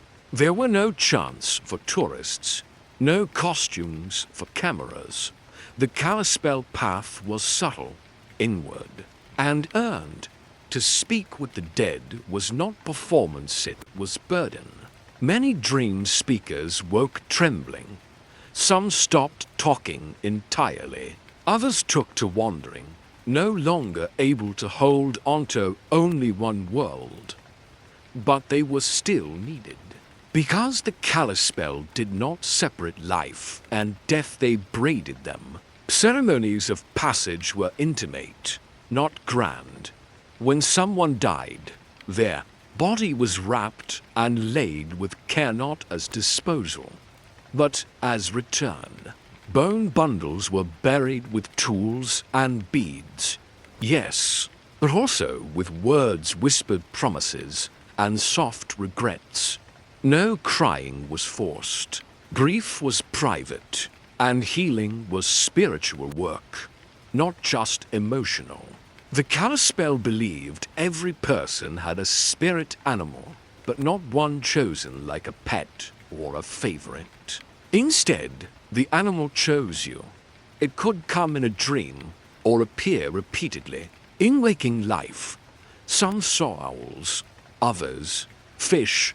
Some were given shadows in the shape of wolves. Whatever it was, you honored it, fed it in spirit, and called upon it for strength.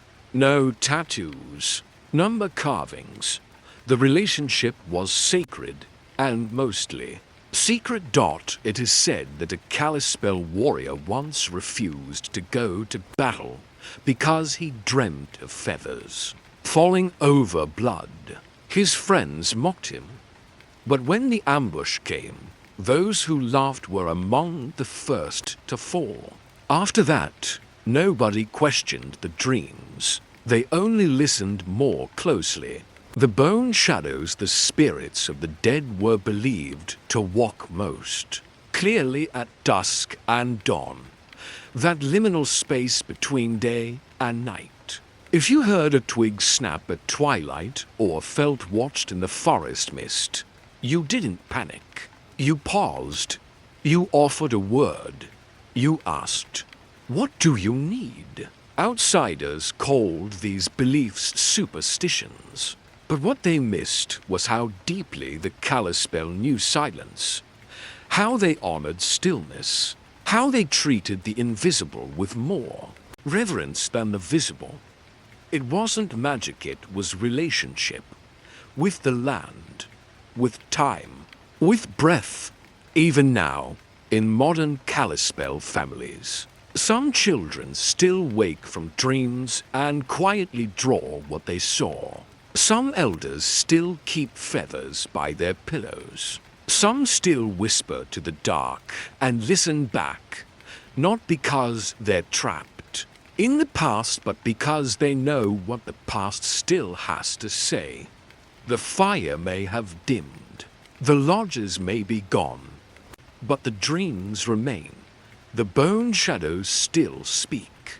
And as we follow the Kalispel path forward, those visions lead us into the sacred seasons of their year, the circles of gathering, the rituals of return, and the comers. Bloom that painted the meadows with the color of survival. The snow revealed everything: tracks, blood, mistakes. But the Kalispel hunter left none. He moved as if the trees allowed it, as if the wind carried him instead of fought him. This wasn't magic. It was knowledge, passed from hand to hand, father to daughter, uncle to nephew, how to step without sound, how to wait without breathing, how to kill without cruelty. To hunt without footprints was not just a skill. It was a kind of prayer. The Kalispel were river people, yes, but they were forest people too. Their lands stretched from mountain crags to thick pine valleys, alive with elk, rabbit, moose, and shadow. And in those shadows, they learned to disappear, not from fear, but from respect. The animal was not an enemy. The hunt was not a game. It was a request, whispered through stillness. Will you give yourself to us today? A Kalispel child's first lesson was not how to shoot, but how to see. Not with their eyes, but with their breath. They learned to read a broken branch like a sentence, a shallow hoof print like a sigh. They watched how birds flew in circles, how squirrels stopped chattering when something passed below. They learned that silence wasn't absence, it was presence. Weapons were quiet bent bows strung with sinew, arrows tipped with bone or stone, each carved with care. No flash, no thunder, just the swish of flight and the soft thud of truth. Some used trap snare lines hidden under leaves. Others preferred the patience of stalking, but all respected the gift. No part of the animal was wasted. Meat was dried, bones carved into tools, hides softened with smoke and fat. Sinew became thread. Even antlers found purpose as flutes, hooks, or handles. Before a big hunt, many fasted not just for clarity, but humility. They would walk barefoot across river stones, letting the cold remind them they were not above what they sought. They'd smear ash on their faces to mask human scent, or sing soft songs to honor the animal's soul. A successful kill was not celebrated loudly. It was received with reverence, the way one might accept the final words of a dying elder. Women played a critical role, not just in gathering roots or preparing hides, but in watching the signs. They saw patterns in the birds, remembered the rhythms of migration, and sometimes dreamt of the hunt before it happened. A wife's warning could change a hunter's path. Her silence could speak louder than the drum. And yet, not all hunting was for meat. Sometimes it was for medicine. Certain birds were followed to find healing herbs. Certain bones were kept as protection. A fox tooth might hang from a child's belt, or an owl feather be tucked under a sleeping mat to ward off fever. These things were not charms. They were contracts between human and spirit, flesh and memory. Winter was the cruelest teacher. Snow piled thick, game grew thin, and the Kalispel learned to move across it with bent snowshoes, shaped like long tears. They didn't rush. They didn't panic. They followed the stories in the wind. And when hunger gnawed loudest, they listened harder. Sometimes the earth answered, sometimes it didn't. But they never stopped asking. Outsiders often marveled at how the Kalispel could find food where others starved. But they didn't see the years it took to read the land like a second language. They didn't see the prayers whispered to the bones. They didn't see the deep grief that came after a clean kill. And so the Kalispel hunted with grace, not dominance. Their footprints were soft, their arrows silent, their eyes sharper than any blade. They did not waste. They did not gloat. They disappeared into the trees and returned with life. In time, rifles would come, metal traps, poisoned bait, and the forest would begin to forget their shape. But the old ways remain in memory, in teaching, in the quiet pride of those who still walk slow and breathe with the land. For to hunt without footprints is more than stealth. It is to live without leaving wounds.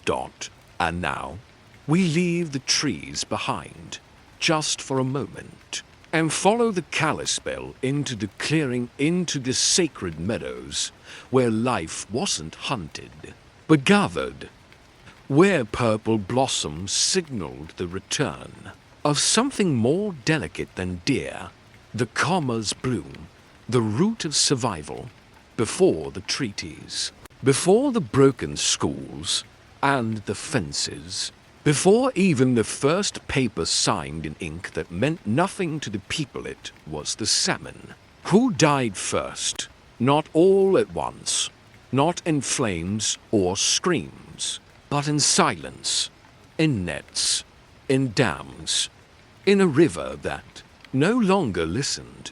The Kalispel believed salmon were not just food, but relatives. They called them in Pokey, and they spoke of them with gratitude every season. The fish would return like pilgrims, flinging themselves upstream into icy water, leaping toward death to give life. The Kalispel met them with open hands and open hearts, welcoming them with ceremony. Not just appetite. It wasn't just a meal, it was a renewal. Children learned to slice the fish along ancestral lines, drying the meat on wooden racks in sun and smoke. Elders taught them to thank the spirit of the salmon before the knife touched bone. There were no waste piles, no plastic bags, no silence either, only song. Each summer, the river shimmered with silver backs, and when the salmon ran strong, so did the people. Bones were strong, bellies were full, stories poured out like broth into firelight. Life followed the fish. And then came the dams. In the name of progress, in the name of energy.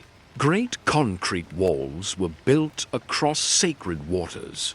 The fish smashed against the barriers. Some turned back. Most died trying. The rivers changed temperature. The seasons fell out of rhythm. And the people waited for fish that no longer came. The Kalispel watched their relatives disappear, not just the ones with scales, but the ones who depended on them. Otters grew thin. Eagles circled but found no catch. Children grew up tasting canned tuna instead of the salmon that had once fed their grandmothers' spirits. There was no war cry when the salmon vanished, just as silence so deep it echoed. Some Kalispel elders said the river went into mourning, that it became quieter, slower, ashamed, that it no longer wanted to carry water because it could no longer carry life. The children weren't taught that in school, but they felt it, this absence that wasn't just ecological, but spiritual. The salmon had been prophecy keepers. They returned each year to remind the people that life renews itself if honored. Without them, the cycle cracked. It didn't shatter, not at first, but it buckled. The Kalispel tried to speak. They tried to fight not with weapons, but with words, with reports, with meetings. But every time they told the river's story, they were met with paperwork, with permits, With laws written in the language of forgetting, they asked for fish ladders. They were given footnotes. They asked for the salmon's return. They were given silence. Still, they remembered. Some tribes farther downriver had hatcheries, artificial spawning. But the Kalispel remembered the wild salmon, the ones who came home on their own, not because a man in boots and gloves put them there. Those salmon had souls, had names in ceremonies now. The Kalispel placed small wooden carvings of salmon into fire and river, not to replace what was lost but to remind the river, we haven't forgotten you. They still speak the fish's name, still whisper stories about when the banks shook with joy, still leave fish bones near the water in the hope that memory might feed memory.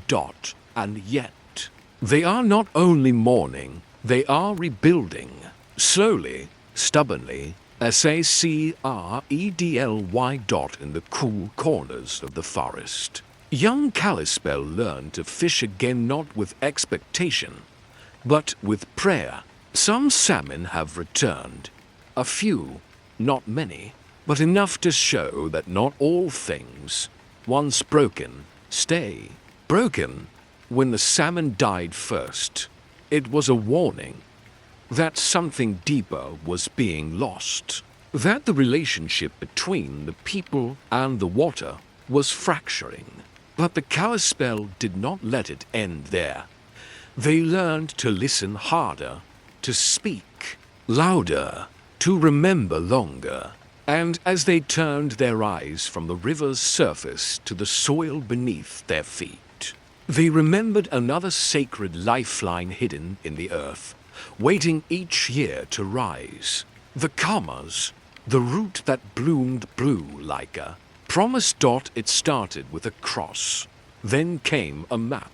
Then came a silence that stretched for generations. The Kalispel had always spoken with the land. Their language in Pokanik didn't just name things. It gave them spirit. A mountain wasn't just a rock. It was a watcher. A stream wasn't just water. It was a grandmother humming. Every word was a thread in a larger web that held together memory, place, kin, and purpose. Then the missionaries arrived, pale-faced and lace-collared, holding Bibles like shields and promises like swords. They came not to listen, but to fix. They saw the Kalispel language as a sickness, a confusion, an obstacle to salvation. They renamed the river. They renamed the people. They called the sacred savage and the old ways wrong. The first maps showed no Kalispel words, just French names, English names, later military names. The villages faded into the blank spaces of ink. But maps lie beautifully and deliberately. The Kalispel still lived there, still sang in quiet corners, still whispered to the trees when no one was watching. But children were taken. Schools with high fences and locked doors stood far from home. Speak English or be beaten. That was the rule. Kalispel words were scrubbed from tongues like stains. Elders wept behind closed doors, pretending not to notice when their grandchildren stopped answering in the old language. Songs once sung around the fire became murmurs behind. Cupped hands, stories were cut in half, and dreams came in silence. Missionaries taught the children to pray in Latin, but not to remember their mothers' lullabies. They gave them paper, but not names. They replaced myth with punishment. Some children forgot on purpose to survive. Others forgot by accident to belong. Language was the first ceremony stolen by the 1970s. Fewer than a dozen fluent speakers remained, mostly elders, mostly alone. The words still lived, but like fire without wood. They were growing cold, but something unexpected happened in the bones of the people. A flicker, a hunger, a refusal. Younger Kalispel, some who had never heard more than a handful of words, began asking questions. What does the word for river feel like in the throat? What's the word for forgive? What did our grandparents call the eagle's cry? And from that hunger came healing. Linguists came, but this time they came to listen, to record, to document. With respect, elders sat before microphones and said the names of the seasons, the animals, the body, the soul. They told stories into recorders, old ones, deep ones. Some wept between sentences. Some paused for long minutes, waiting for a word they hadn't spoken in decades to come back like a lost child. The Kalispel tribe began building a language nest, a school where only Pokinigm is spoken, not just words, but ways. Children learning to say, I see you, I honor you, I am still here. They started building dictionaries, apps, immersion camps. Language became medicine. It wasn't perfect. Some words had been lost forever. Some grammar lines faded like old trails. But enough remained. And when a language is spoken from the heart, it doesn't have to be perfect. It has to be alive. The missionaries took many things. They planted churches and burned culture. But they could not burn memory forever. The Kalispel speak again not. To convert, not to please, but to return. Today, you can stand at the tribal school and hear a 6-year-old say a sentence that hadn't been heard aloud in 100 years. And the wind seems to pause, just for a moment, as if listening. Maps still don't show the right names. Textbooks still gloss over. But in a lodge deep in the forest, a child turns to their grandfather and asks, in Kalispel, will you tell me the story again? And the answer, also in Kalispel, is always yes. The wind this morning tastes like memory, bitter and wide. They said we would be moved only a little. Just downriver, they said, a short walk from the old village. But each winter that passed, the trail behind us seemed longer, and the one forward vanished into snow. My name is Tomas to Elks. I was born where the frost cracked softly under the bark of sleeping trees. I am now old, and each breath carries more ghosts than warmth. I remember the winter of 1933, the year the government men came with paper, not fire, not guns, just folded maps and promises. They called it progress. They called it the public good. They dammed our river, raised the water like a hand over a mouth, and with it, they drowned what could not swim, graves, prayer rocks, the old root fields, and the songs of salmon who never returned. That winter, we were told to leave our wintering grounds, the same land where my mother gave birth to me in a Chumat lodge, where we cured deer meat with laughter and carved pipes for stories told beneath snow-heavy pine. We packed what we could carry, what we could not carry, our dead, our names, our ways we buried in silence. I have never spoken of that season in full, not to my children, not even to my shadow. But now I speak to you There was one night, deep in January, where the cold split the trees and the roof of our temporary cabin. My wife coughed all night. Her chest was tired from sorrow. The stove burned to low outside. The river that once sang for us now hissed behind concrete. My youngest, Elsie, asked if we had done something wrong. Why else would the land forget? US, that question never left me. They gave us food in tins, blankets to thin, medicine that didn't speak our language. They told us to forget our drums, our feathers, our words.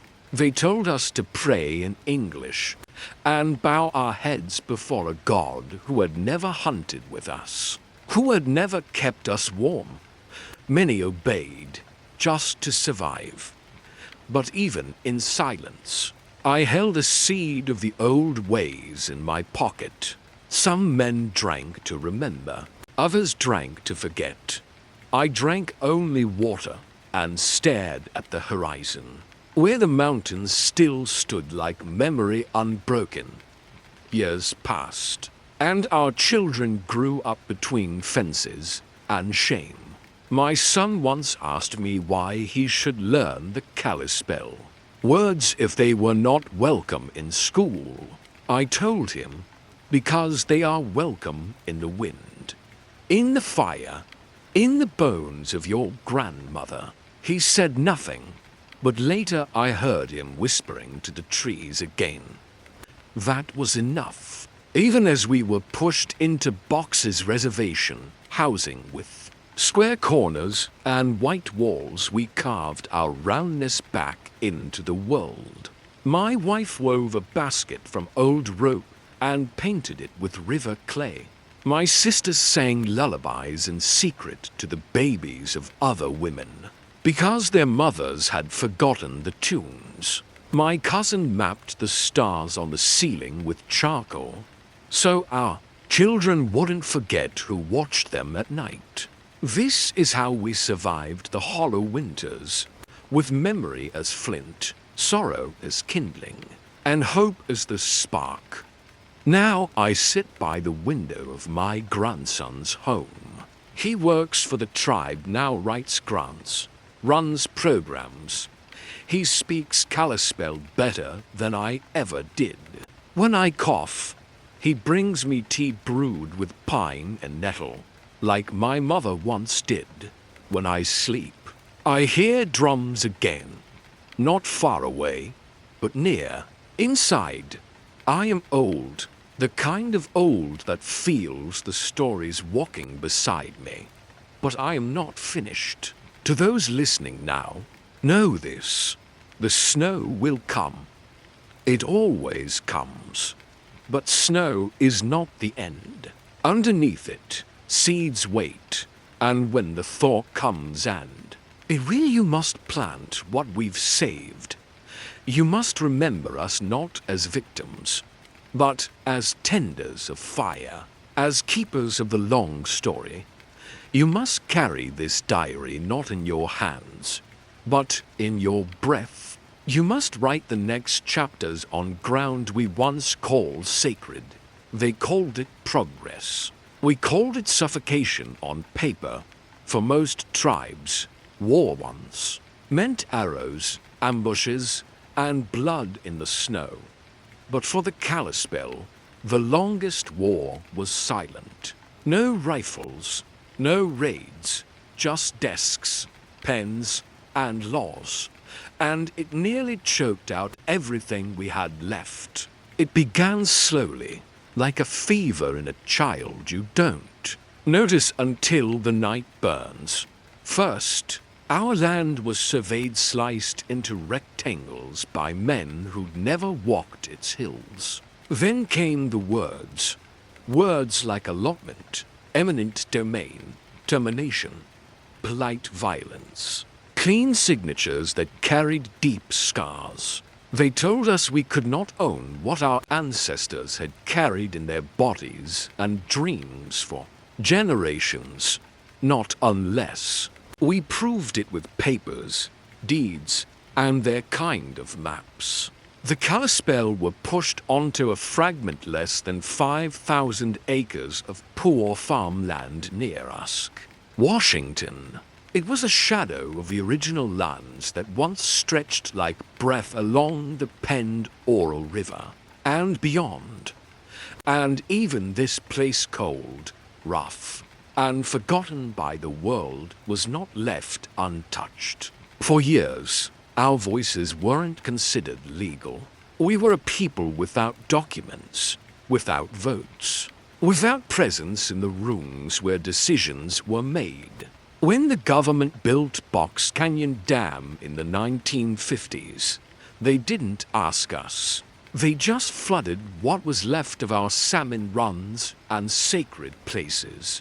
The water rose, and with it, the silence thickened. But we did not vanish. We adapted.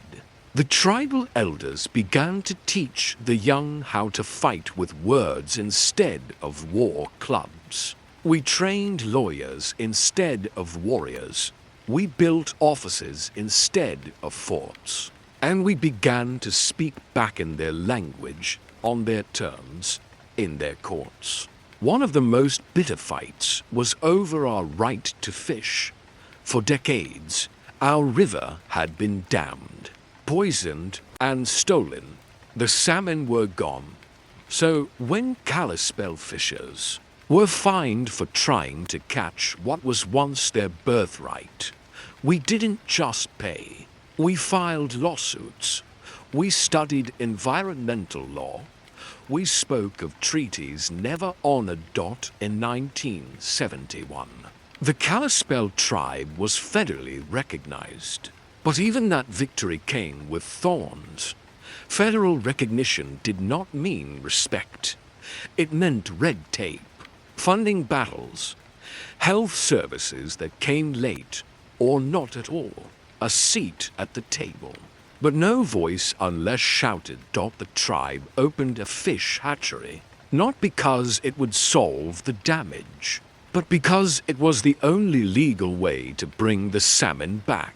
We built legal cases for every inch of land, every grain of sovereignty, every health clinic, every school program, every cultural revival was fought for, line by line, budget by budget, page by page. At one point, the tribe was told it was too small to matter, but we reminded them it only takes a spark to light a fire. The Kalispel were only a few hundred people, but we had generations of survival carved into our bones. We became experts in tribal sovereignty. We hired environmental scientists, educators, grant writers. The courtroom became our battlefield, and we learned how to wield the Constitution like a sharpened bone knife. Then came another unexpected twist: casino revenue. For many tribes, including ours, it was controversial, but it also gave us something we hadn't had in decades: leverage. The Northern Quest Casino opened in 2000, and with the money came power not to conquer, but to restore, to build schools, housing, language programs, to buy back the lands that had been lost a generation at a time. But the war wasn't over. It simply changed shape. New threats arrived in the form of zoning laws, water rights, and political games. Some people still believed the Kalispel were gone, or too small to deserve attention. Others tried to erase our past by denying our pain. But we met them with facts, voices, and relentless will. We told them, this is our air. This is our river. This is our right to breathe. And we won't ask for permission anymore. Now, as the legal battles stretch into the future, our young people grow up with two truths in hand: a cedar root basket in one, a law book in the other. They know the past. They know the path. And they will not be moved. As the ink dries on another round of court filings. We turn now towards something quieter, but just as powerful: the stories etched in our art, our crafts, and our clay. For even as we fight for our place in this world, we also rebuild our soul. Next, we return to the songs made of bark and fire, to the objects that held our spirit when words were stolen, our traditions passed not on paper, but hand to hand, heart to heart. There was a time when smoke signals meant survival. A single column rising above the trees could mean danger, birth, return, or war. It was how we spoke without words, how the Kalispel called each other home from the long, winding river. Today, in the same land where elders once sent smoke into the sky, neon signs flash through the pine fog, slot machines ding, car tires crunch, over gravel softened by centuries, and people say, how strange, a tribe with a casino. But what they don't see, what they never ask, is what it took for us to get here. When your homeland is reduced to a sliver and your voice is buried beneath lawsuits and silence, you use whatever you have left. In the 1990s, the Kalispel had barely enough to stay afloat. Unemployment hovered near 70%. There were trailers instead of homes, few jobs, and even fewer dreams. The river was tired, the language slipping, and the children growing up not knowing. They came from water and fire. So the elders gathered, not just to mourn, but to imagine. And what they imagined was not a gamble, it was a reclamation. In 2000, the Northern Quest Casino opened near Spokane. It wasn't about glitter or greed. It was about sovereignty, self-determination, breathing room. The slot machines became signals in their own right, lights that pulsed out a message. We are still here, and we will rise. The revenue didn't just stay in vaults. It moved quickly, purposefully, into language revitalization programs, into tribal schools, into housing, healthcare, and fish hatcheries, into clean water and cultural festivals. The casino became a lifeline, not just a landmark. But not everyone celebrated. Critics mocked the idea of native wealth. Some claimed we had sold out.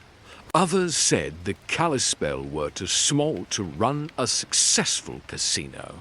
But we weren't trying to impress them. We were trying to survive our own way. And quietly, steadily, we did. Jobs opened up for tribal members, then for neighboring communities. Health services that once took months now came quickly. Children stopped saying, "We used to be a tribe," and started asking, "Can we learn the language today?" We didn't forget the past. We folded it into the present. Cultural nights were hosted in modern halls.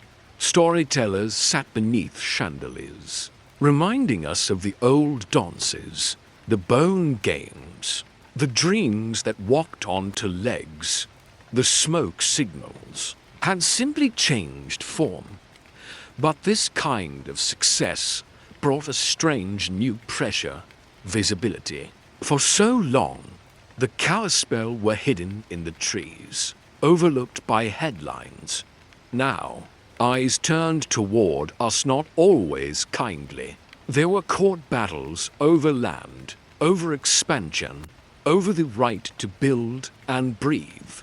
Some asked, "Why should a tribe run a business this big?" We answered, "Because we've had centuries of knowing how to manage what matters."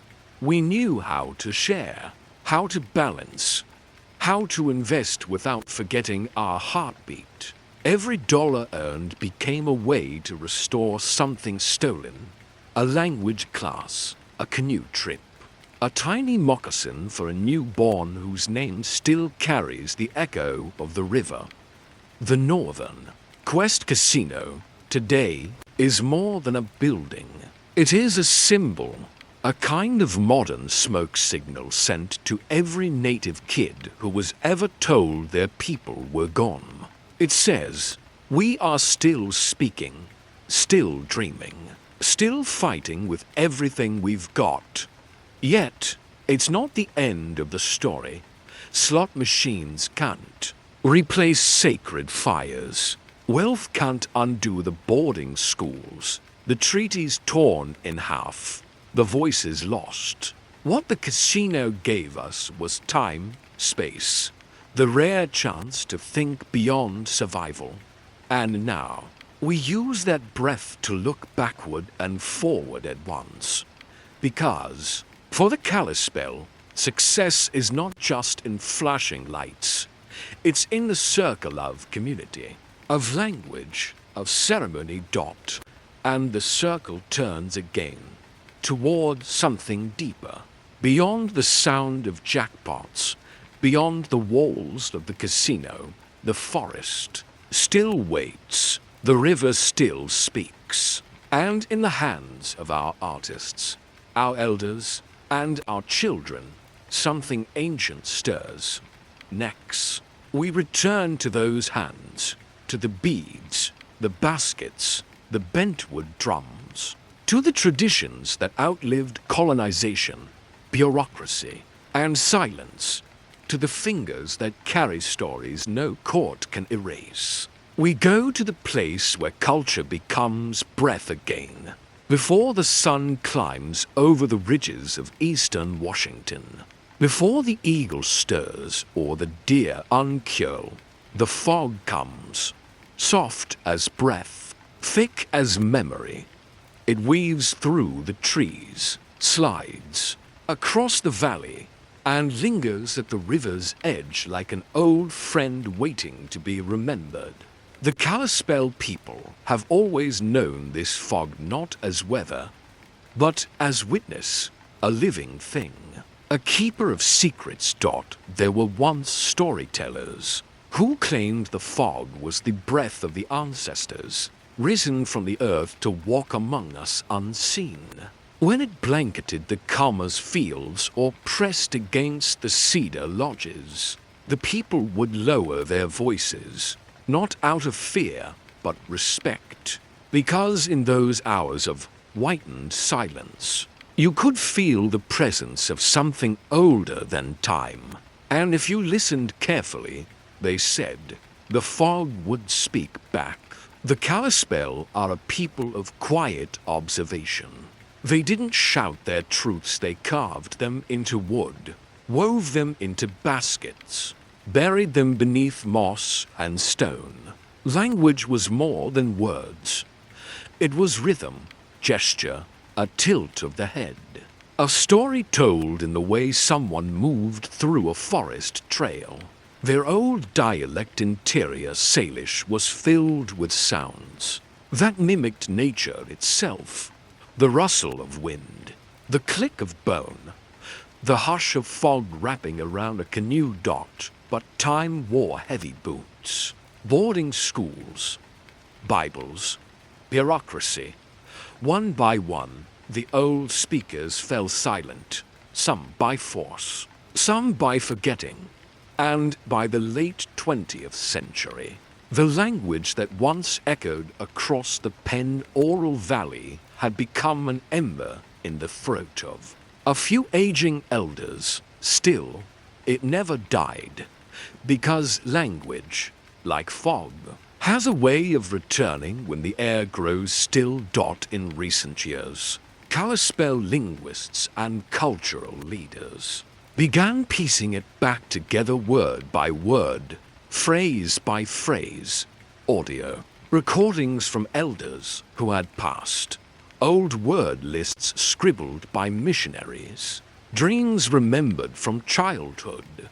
They stitched the language back into living fabric, teaching it in immersion classes, printing it in children's books, whispering it into the ears of newborns. Imagine a room where the heater hums and the windows fog with breath, and inside sit 3 generations grandmother, daughter, toddler, all repeating the same word.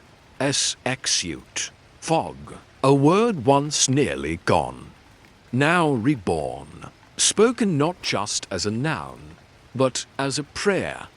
The language is not perfect, it's not whole, but it is breathing again, and with it returns a way of seeing the world that English could never quite hold. In Kalispel, there are different words for the river when it's gentle and when it's angry.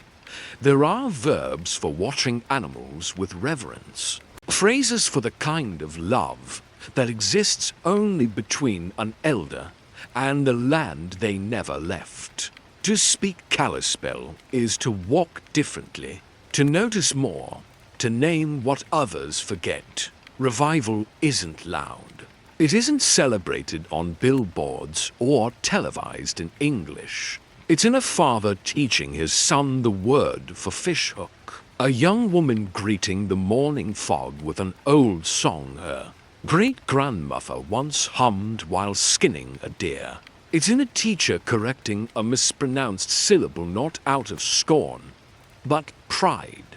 They are the ones who speak the fog now, children with new tongues and old blood, elders who carry both, grief and grit in equal measure, linguists who spend hours deciphering a smudge in a century-old notebook, knowing that single mark might be the key to unlocking an entire worldview. The Kalispel know that language is more than survival. It is return. It is belonging. It is standing in the mist and remembering exactly who you are. But they also know that language cannot live in classrooms alone. It must dance in ceremony, crack jokes over fires, and whisper secrets between lovers. It must be messy and alive, not preserved like an artifact but poured like water into the next vessel. The next child, the next morning. So now, when the fog rolls in across Kalispel land, it is not met with silence. It is greeted with a greetingest hello. It is not a ghost. It is family. And the family is learning to speak again. Beneath the still surface of the penned oral river, where the water runs cold and dark over stones older than memory, the Kalispel people say you can hear it if you know how to listen. A low, humming song, not made of words, not carried by wind, a vibration deep in the bones, like a lullaby left behind by the ancestors. They say the stones sing when no one's watching. These are not just river rocks. They are sacred.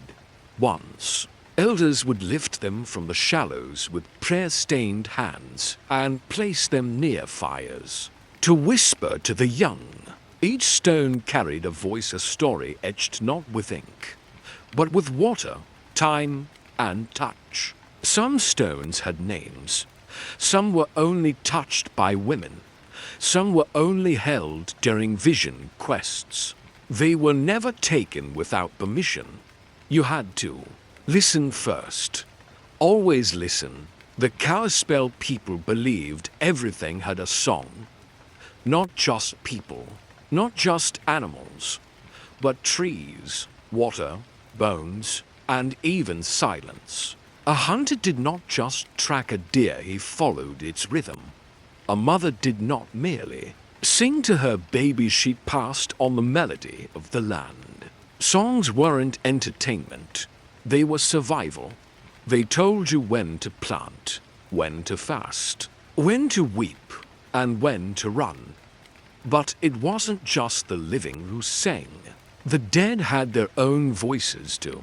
Some songs were only sung at funerals. Their lyrics never written down, only remembered in the throats of those who had buried fathers, mothers, children. These melodies were offered to the water, sung while placing offerings at the riverbank, believing the penned oral would carry them to the spirit world. It was said that sometimes the river would sing back. But colonization didn't come quietly. It came with choirs that silenced native songs. It came with churches that rewrote melodies. It came with schools that punished children for humming tunes their grandmothers had taught them. For a time, the river fell silent. The stones stopped singing not because they forgot, but because no one asked them to. Even now, there are elders who speak of a heaviness when they visit old fishing camps, a sense of something watching. Not dangerous, just sad. Waiting, like a drum no longer touched, a song with no throat to carry it.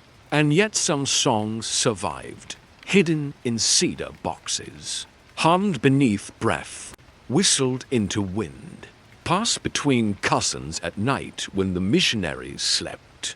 Some were kept in the folds of old blankets, in the beadwork of a grandmother's belt, in the careful stitching of a ceremonial tunic. Songs disguised as patterns, survival disguised as silence.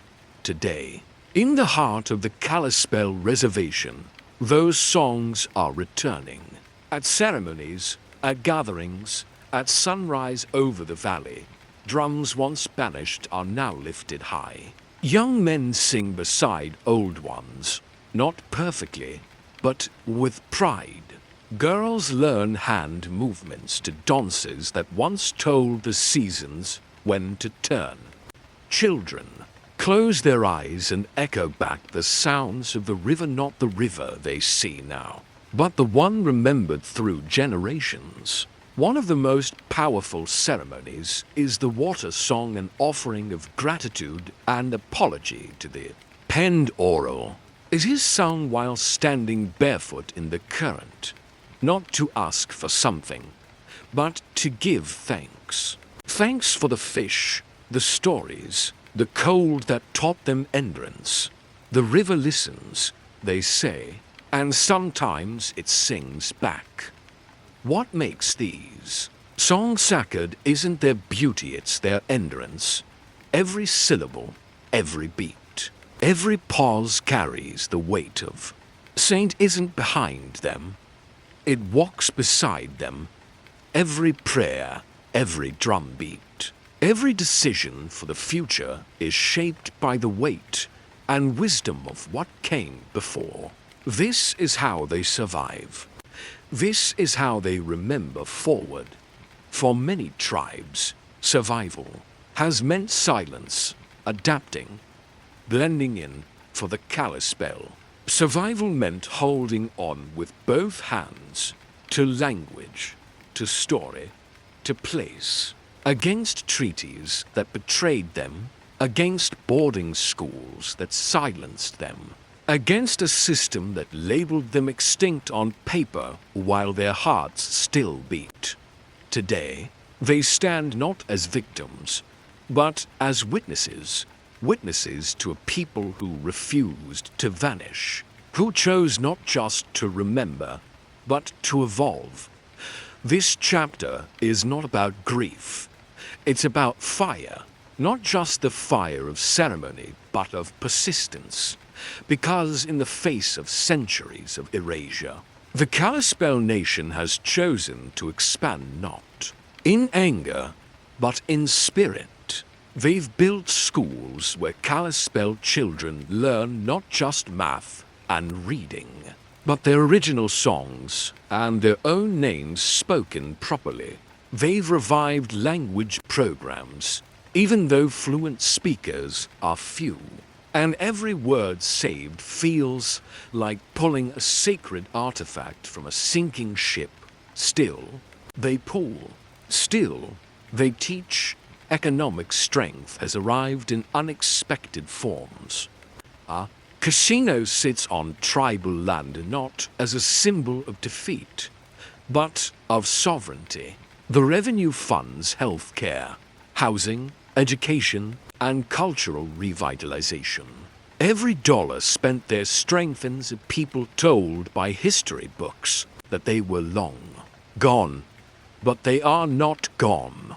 They are hosting salmon releases to bring back the fish their great-grandparents once relied on. They are walking treaty lands with GPS in one hand and sacred bundles in the other. They are telling their own stories in courtrooms, classrooms, and digital archives. The river knows their names. Yes, but now, so do the governments that once tried to forget them. And in the quiet moments, you can still find the old ways not in a museum, but in a grandmother's gentle hand resting on a child's back during prayer, in the way they cut tulle reeds, in the flicker of a story shared over fry bread in a crowded community hall. Culture doesn't just live in ceremonies.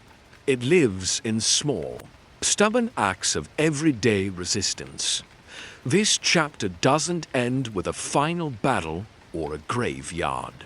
It ends in motion. At the tribal longhouse, the fires are lit not to mourn, but to plan. A tribal youth raises her voice in a language her great-grandmother never got to speak in public. A boy traces the outline of his territory on a map, not with sadness, but with vision. An elder smiles as he watches, both knowing that the people he belongs to never disappeared. They simply waited for the world to see them again. And now, they are no longer asking to be seen. They are shining on their own terms. The Kalispel have learned to remember forward, to carry the burden of history. While building something new, they are not stuck in the past. They walk with it. They bring it to the table with every council, vote, every ceremony, every sunrise over the valley they still call home. And so, as this story closes, we do not end in silence. We end with a drumbeat, with footsteps in snow that don't vanish. With salmon fighting their way back upstream, with children speaking the language of their bones. With songs that once echoed underwater now rising skyward, we end with a people who never left. We end with a future they're already building. We remember forward, because they always have. They were the river's children, masters of canoe diplomacy and fishbone prophecy, the first to greet the English when they arrived on Virginian shores, and among the last to still live on their ancestral homeland. The Pamunkey were once part of the powerful Powhatan Confederacy. Their warriors, skilled in ambush and survival, held back European invasion longer than most. But their legacy was not one of total war, it was one of negotiation, cunning, adaptation, and heartbreak. Today, fewer than 100 enrolled Pamunkey remain on their reservation in Virginia, the oldest in the state. Their stories were nearly erased, but the river remembers, and now, so will we. Where salt water meets fresh, and the air smells of cedar and mud. The Pamunkey were born, not in stone temples or walled cities, but in the breath of tide and marsh. The estuary was their cradle fluid, patient and full of secrets. In this place, where rivers do not rush but ripple, the people learned how to move without being seen, to speak without shouting, and to listen even when nothing made a sound. They believed the river was alive, not just a source of fish and travel, but a spirit in motion. It carried memory in its current, whispering stories through cattails and over oyster beds. Every bend in the Pamunkey River had a name. Every cove had a tale. They didn't draw maps. They remembered water by the way it made them feel. Before the English ever stepped foot on this land, before metal ships and foreign gods, the Pamunkey thrived in a world guided by rhythm. The pull of the moon, the rise of the shad, the seasons as marked by the blooms of wildflowers and the migration of birds. Their lives weren't rushed. They were cyclical. Everything they needed came with the patience of waiting. They were river people, fishers, potters, and hunters. They knew which bends held the best eels, when to lay out nets woven from bark fiber, and how to hear a sturgeon long before they saw it. Their dugout canoes weren't just tools, they were extensions of the body, hollowed from massive cypress trees, burned and carved by hand. These vessels glided over water like thoughts between breaths. The land didn't just feed them. It knew them. Soft-bottomed marshes were their medicine cabinets, their churches, their playgrounds. Children learned to trap muskrats before they could write. Women harvested wild rice and dug for clams with fingers taught by their mothers. Men tracked deer along riverbanks, reading each snapped reed like a sentence in the earth. Spirit lived everywhere. In the wind that came with the first frost, in the eyes of the heron who watched without blinking, in the silence after a lightning storm. The Pamunkey didn't divide the sacred from the daily. They walked in both at once. A morning of gathering shellfish was just as holy as a burial song.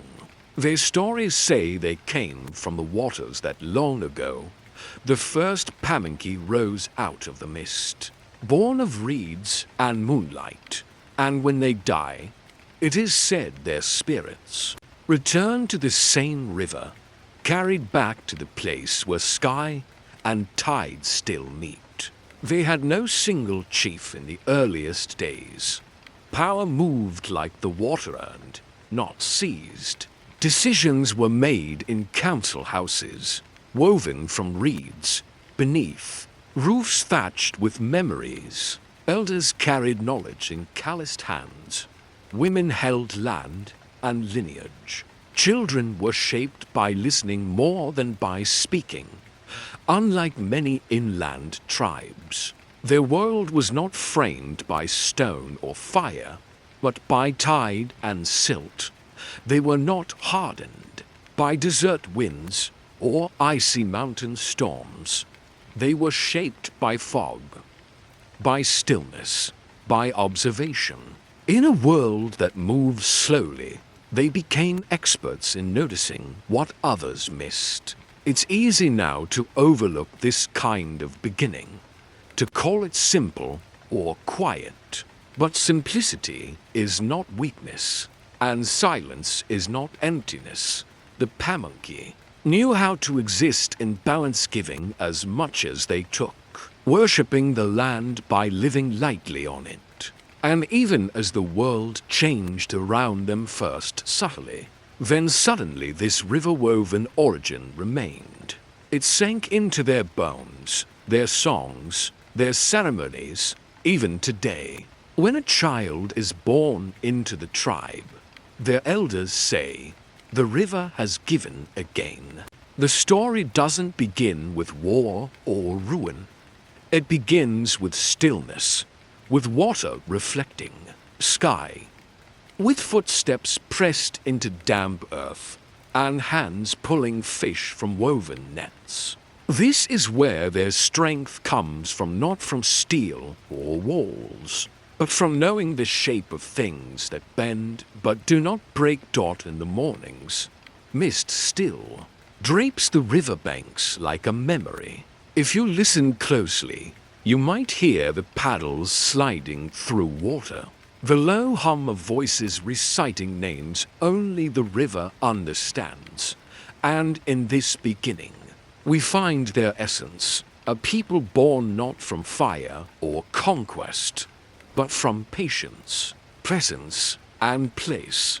But just beyond the reeds, across the wide mouth of the river, something unfamiliar approached, something made of wood and salt and flag. The strangers came not to listen, but to claim, and the people of the estuary would have to choose to resist, to retreat, or to rewrite the rules of survival. Before the world was cracked open by ships and steel, the Pamunkey lived by firelight. Not the kind that devours, but the kind that listens. Every evening, flames danced at the center of the village, flickering on faces young and old around it. Stories unfolded not just as entertainment, but as memory, law, and map. Their homes called. Yahokins were round, soft-edged dwellings made from saplings bent into arcs and covered in woven mats of bark or reed. These homes weren't temporary. They were tender, made to breathe with the seasons, cool in summer and warm in the biting cold. Inside, families gathered in circles. There were no corners to hide in, no sharp edges to divide. Everything was shared food, space, stories, grief. Mothers were the anchors. In Pamunkey society, lineage passed through women. A child belonged not to his father's clan, but to his mother's bloodline. Women held the land, handed down pottery designs, knew the river's secrets. Men hunted, fished, defended, but women decided where the circle would form. Children were not disciplined with fear. They learned by watching. A child might sit quietly beside their grandmother as she coiled a clay bowl, her fingers steady with centuries of inherited motion. Another might follow their uncle into the marsh, learning to hear the silence before a heron takes flight. Knowledge came through doing, not preaching. Everyone was a teacher. The Pamunkey world moved with the seasons. Spring meant fish shad, herring, sturgeon swimming upriver in silvery masses. Men laid out long weirs, V-shaped traps made of stakes and woven brush that guided the fish into catchable channels. It was smart, sustainable, and patient. There was no need to take more than you needed. The river always gave, if you gave. It timed. In summer, the marshes offered rice, berries, cattail shoots. Children waded knee-deep in mud, their laughter rising with the dragonflies. In autumn, the hunters moved inland, tracking deer with silent feet and watching the forest like it was, speaking in code. And winter was the time for fire and story, for teaching names, for remembering who you came from. Marriage was not ranged by chiefs or enforced by dowry. It was a weaving to family lines breeded through shared labor and mutual respect. Ceremonies were simple, gifts exchanged, fire lit, songs sung. Marriage was not a contract, it was a bond with the land, sealed in laughter and the harvest of corn. And always, always, the circle returned. Whether it was a council deciding when to move camp, or elders debating whether to trade with a distant tribe, decisions were made in circles, no one higher, no one pushed aside. Voices were weighed by wisdom, not by volume. Punishment, when needed, was rare and measured. The worst crime wasn't theft or anger, it was pride. To think yourself above the circle was to break the order of things. A man who took too much from the river was warned. A hunter who disrespected the deer was shamed by silence. Balance, not dominance, was the law. Spiritual life flowed through everything. There were no temples, but every bend in the river could be sacred. The world was thick with signs an owl's call at twilight, the twist of smoke from a fire, a fish leaping 3 times in the same place. Dreams were taken seriously. A child's first vision was shared with the council. A strange dream before. A hunt could delay the whole party. Spirit did not shout. It whispered. Their gods did not live in the sky, far and aloof. They lived in turtles and crows, in trees split by lightning. In the mist that rose off the river before dawn, there were no idols, only respect. And every act, planting, fishing, childbirth, was a ceremony if done with care. The Pamunkey had no kings, no standing armies, no palaces, yet they had order, justice, health, and joy. They lived within the land, not on top of it. They moved lightly, they listened deeply. They believed the world was alive, and that to live well meant to live in relationship with it all. This was not a utopia. There were conflicts, griefs, mistakes. But it was theirs, a world built over thousands of years, rooted in a rhythm older than war. They knew who they were. They had names for everything that mattered. But soon, names would be replaced. Strangers were coming, not with offerings, but with flags, not to join the circle, but to reshape it. And for the people of the fire, the question would no longer be how to live, but how to survive. He wasn't born in a palace. He wore no crown. But his name bent the land like a strong wind bends trees. Wahunsinek, known to the English simply as Chief Powhatan, was not just a man. He was an idea, a force, a storm with 1,000 hands. And the Pamunkey stood at the center of his reach. Before the English ever set foot in Virginia, before Jamestown rose from its swampy bones, Powhatan had already built a nation, not through empire, not through fear, but through alliance and strategy. Over 30 tribes, each with its own leaders and dialects, paid tribute to him. Some joined willingly, others under quiet pressure. All moved within his web. This web was called the Powhatan Confederacy, and the Pamunkey were not just members, they were its spine. The Pamunkey River ran like an artery through Powhatan's power. The people who lived along it, skilled in fishing, canoe, travel, and diplomacy, were trusted allies. Their warriors stood at his side in war. Their women were sought in marriage. Their voices carried weight in council. And Wahunsinek, the ruler of many, often chose to live near them. His capital, Worovokomoko, sat just upriver from their lands. To understand Powhatan is to understand brilliance shaped by necessity. He didn't hoard wealth. He redistributed it. Tribes offered him corn, furs, copper, and shells, not as taxes, but as trust. In return, he provided protection, food during lean seasons, and peace among rival groups. He knew that unity was not about sameness, it was about shared purpose.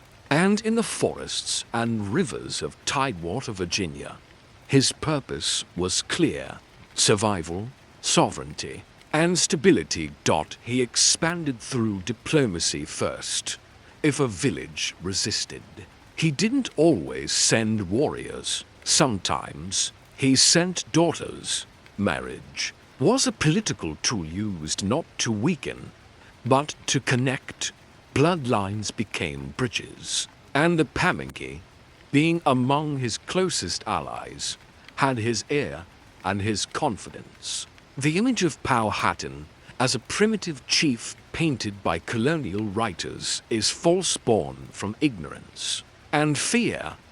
He was a leader who saw the future rushing toward him and tried to meet it with preparation.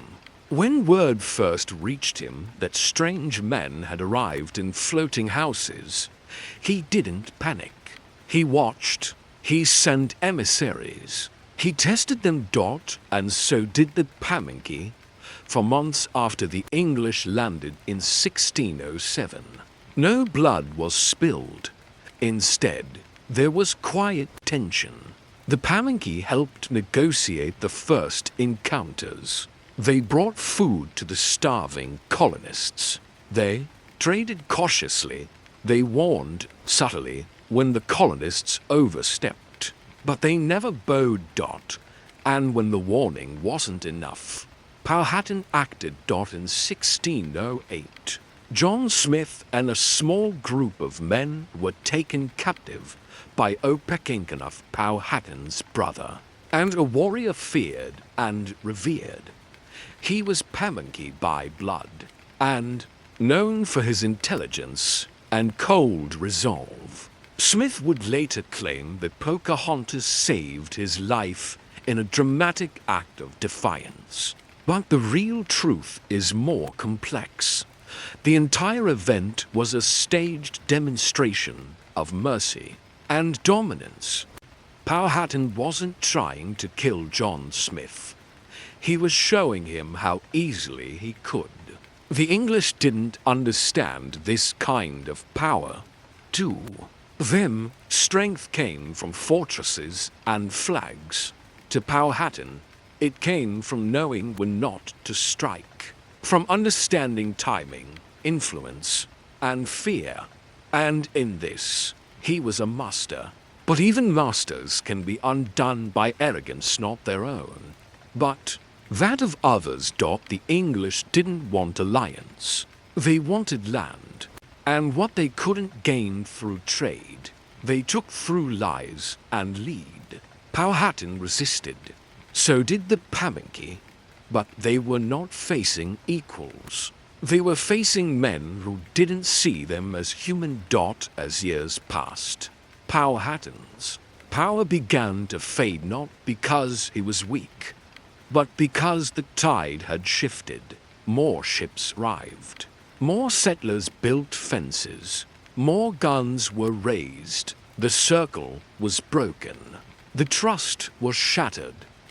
Powhatan died around 1618, likely in his late 60s. He was buried in secret, his body hidden to protect it from desecration. His legacy did not die with him. It echoed through every tribe that survived. It pulsed in the veins of the Pamunkey who still fished the river. It whispered in the politics of every treaty, every negotiation, every quiet refusal to disappear. And though the Confederacy would fall, its memory became armor, a reminder that once indigenous diplomacy ruled the land, that before the colonies claimed dominion, there was already a nation built on relationships, not conquest. For the Pamunkey, Powhatan's shadow was not something to escape. It was something to walk beside, because soon the strangers would demand more than food. They would demand blood, and it would be the canoe, not the musket, that would carry the first message of war. They saw the ripples before the shapes, narrow lines moving fast against the tide, skimming across the Pamunkey River like ghost shadows. The air was still that morning thick with the quiet only the marshes know. Birds paused mid-call. Wind folded itself in hush. The canoes came first. Before bullets, before betrayals, before Jamestown declared dominion, there were canoes swift, hollowed-out messengers carved from giant tree trunks. They moved like memories through water, bringing warning or welcome. In the time of Powhatan, these vessels were more than transport. They were tools of diplomacy, silent scouts, river-borne declarations of intent. When war stirred, it didn't always shout. Sometimes it floated. Pamunkey canoes were long and lean, shaped by fire and patience. Craftsmen would burn the heart of the tree, scraping away the softened wood with shells or sharp stones. Every stroke was precise. The process could take days, but the result was grace vessels that needed no sail, no nail, no hammer, just rhythm, just arms that knew the current's language. When the English settled on stolen ground, they didn't understand what they saw. To them, the canoes were primitive. They didn't see that these vessels could carry 10 warriors in silence, that they could vanish into reeds like breath, that one canoe could travel faster than a mounted scout through the dense, swampy wild. And when tensions frayed, the Pamunkey knew they would not meet the musket head-on. They would meet it with water, patience, and ancient motion. Opechancanough, the war chief, brother to Powhatan, and perhaps the sharpest mind the English ever faced, was Pamunkey. When diplomacy shattered, it was his strategy that steered the people through fire. He understood the river better than any mapmaker. Under his command, Pamunkey canoes became phantoms gliding at dusk, disappearing by dawn. Raids came like thunder after a blue sky. Canoes were the first sign, and often the last dot in 1622, when Opechancanough launched his coordinated attacks across Virginia, striking more than 30 colonial outposts in a single morning. It was the canoes that moved. The men, they brought scouts, then blades, messages carved into bark, silence broken only by oars dipped in rhythm. The English called it a massacre. The Pamunkey called it a warning. They had tried peace. They had offered food to the starving. They had made room in their circle. But the circle was not enough. It was seen as weakness. So the Pamunkey, whose hands had once shaped clay pots and offered corn, now gripped spears. The rivers no longer sang. They plotted dot, and always the canoes came first. But war was not only fire and blood. It was also silence, retreat, watching. The Pamunkey became masters of tactical withdrawal, slipping into the river's long fingers, vanishing among cypress knees and fog. The English, armored and loud, couldn't follow. Their boots sank. Their vision failed. The river was the Pamunkey's shield. For decades, this game continued. The settlers would expand. The Pamunkey would resist, sometimes with battle, sometimes with negotiation, always with eyes on the river dot. But by the late 1600s, the tides were shifting. More ships, more settlers, more pressure to assimilate. Canoes gave way to wagons. Spears were outmatched by muskets. Villages were burned and rebuilt, only to be burned again. The Pamunkey found themselves no longer at the edge of a confederacy, but at the edge of survival. Still, They refused to vanish. They signed treaties. They adapted. They stayed. The Treaty of Middle Plantation in 1677 was signed not in a council circle, but on colonial terms. Still, the Pamunkey signed it with a mind toward future survival. They became one of the first federally recognized tribes on paper, though that paper was soaked in forced submission. Yet, it also gave them a foothold, land, identity, memory. They held on, and so the canoes became fewer. The river, once their highway, grew quiet, but the knowledge didn't disappear. It slept in secret. Elders still carved, still taught children how to read the water, still remembered the routes their ancestors took when war rode the tide. The canoe had once brought war, but it had also brought peace, connection, ceremony. The vessel was never the enemy, only the times had changed. Now, if you go to the banks of the Pamunkey River, you might see one gliding through the mist at dawn, just as it always did. No engine, no rush, just presence.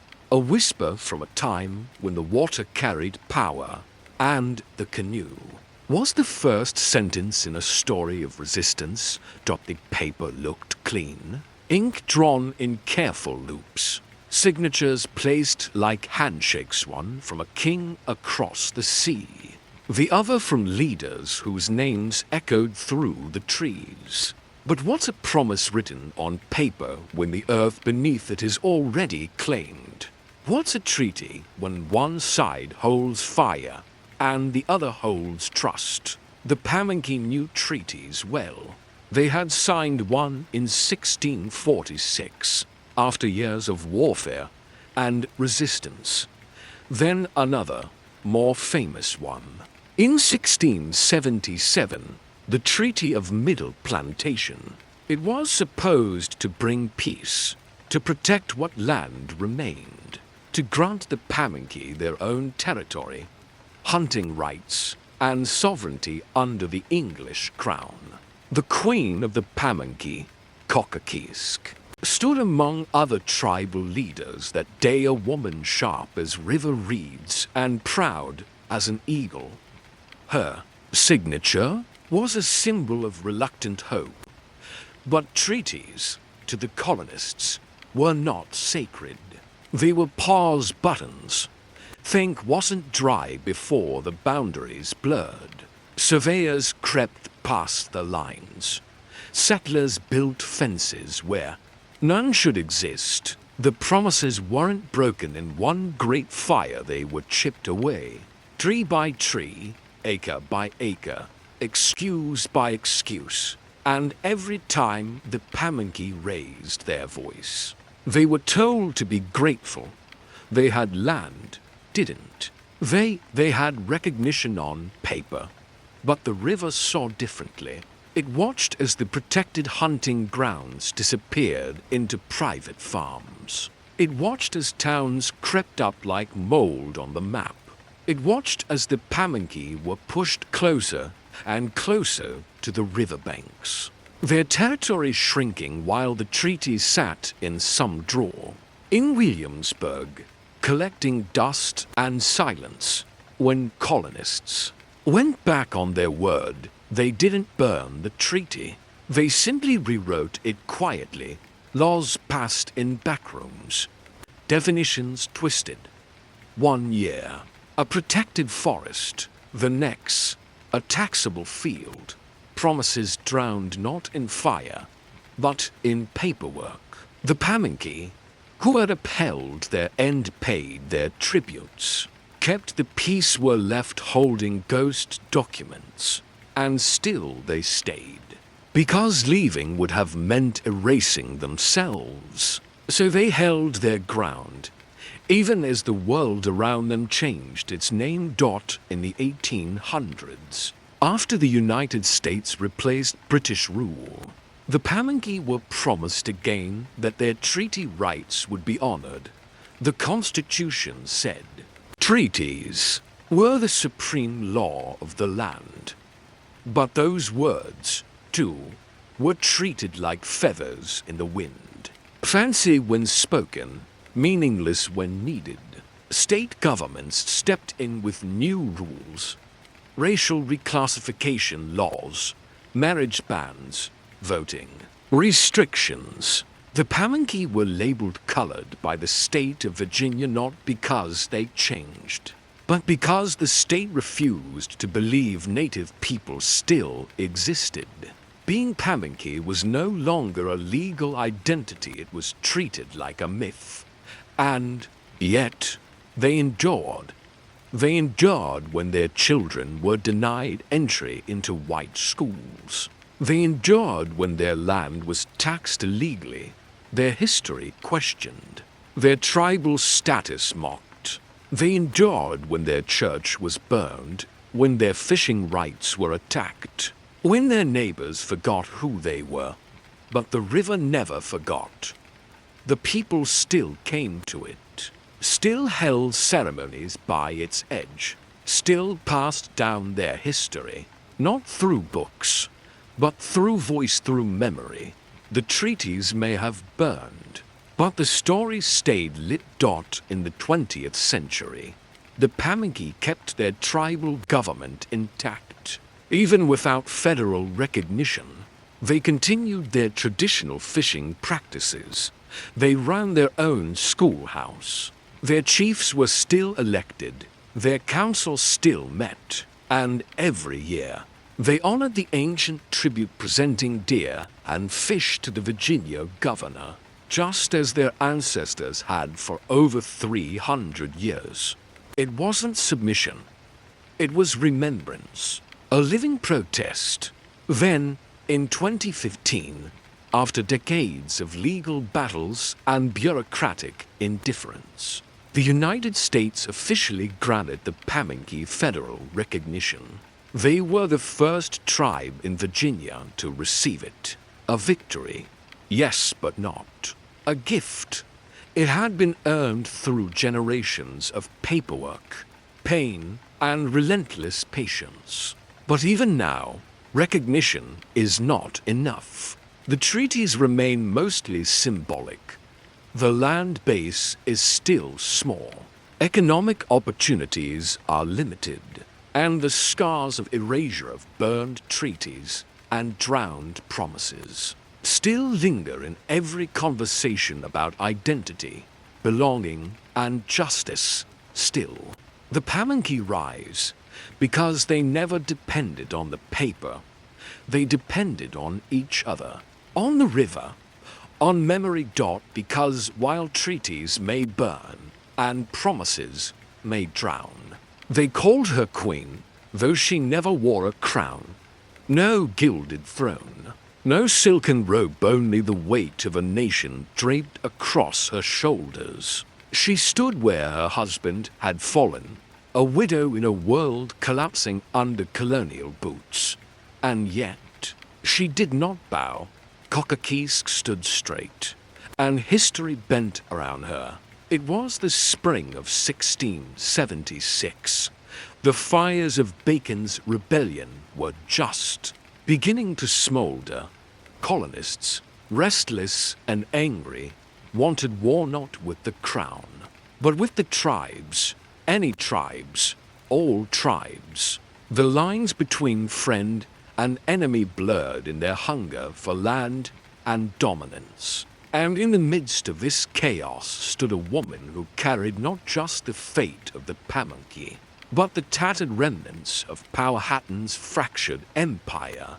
Cockakeesk had ruled the Pamunkey for nearly a decade by then, succeeding her husband Totopotomoy, who had died fighting beside the English in a brutal clash with the Westos. His death had gone unrewarded. No lands granted, no honor given, only silence. But Cockakeesk remembered, and she did not forgive lightly. She led with caution, not rage. Diplomacy, not blade. She walked into English courts with her head high and spoke with the fire of 1,000 ancestors behind her. Where other chiefs yielded, she made demands. Where others feared, she bargained. She came to the Treaty of Middle Plantation in 1677 cloaked in dignity, surrounded by English lords, soldiers, and suspicious glances. She signed not as a subject but as a sovereign. She was the only woman among male chiefs, the only one who spoke on behalf of not one, but many tribes. In her hands, the memory of Powhatan's old confederacy flickered like a lantern on its last drop of oil, and she tried to reignite it. In the treaty's fine print was a condition that other tribes once united under Powhatan would now submit to Pamunkey leadership again through her, but they didn't. The bonds were broken, the land was scarred. Too much blood had stained too many rivers, and still she pushed forward for over a decade. Cockakeesk led through storm after storm.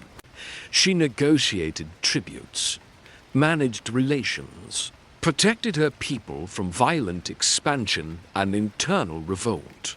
Her court was described as noble, ordered, and proud. Her words sharp as eagle talons. She was called queen not by flattery, but by force of spirit. But leadership was never a shield. During Bacon's rebellion, colonial rebels turned on her people. The Pamunkey had refused to join the rebellion. They had stayed loyal to the crown, hoping their loyalty would grant them safety. Instead, their villages were burned, their people kidnapped. Cockakeesk herself barely escaped with her life, fleeing through the woods with the warriors who still trusted her voice. She hid in the swamps while rebels tore through her world. Still, she didn't yield to hate. Even after the violence, she returned to the negotiation table. She knew that survival did not come through revenge, it came through persistence, through strategy, through appearing defeated while plotting rebirth. Her dignity was not silent submission.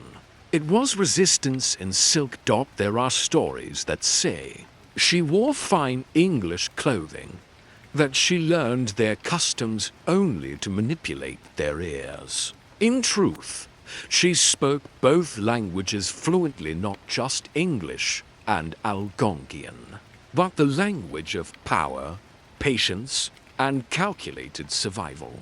She died around 1686.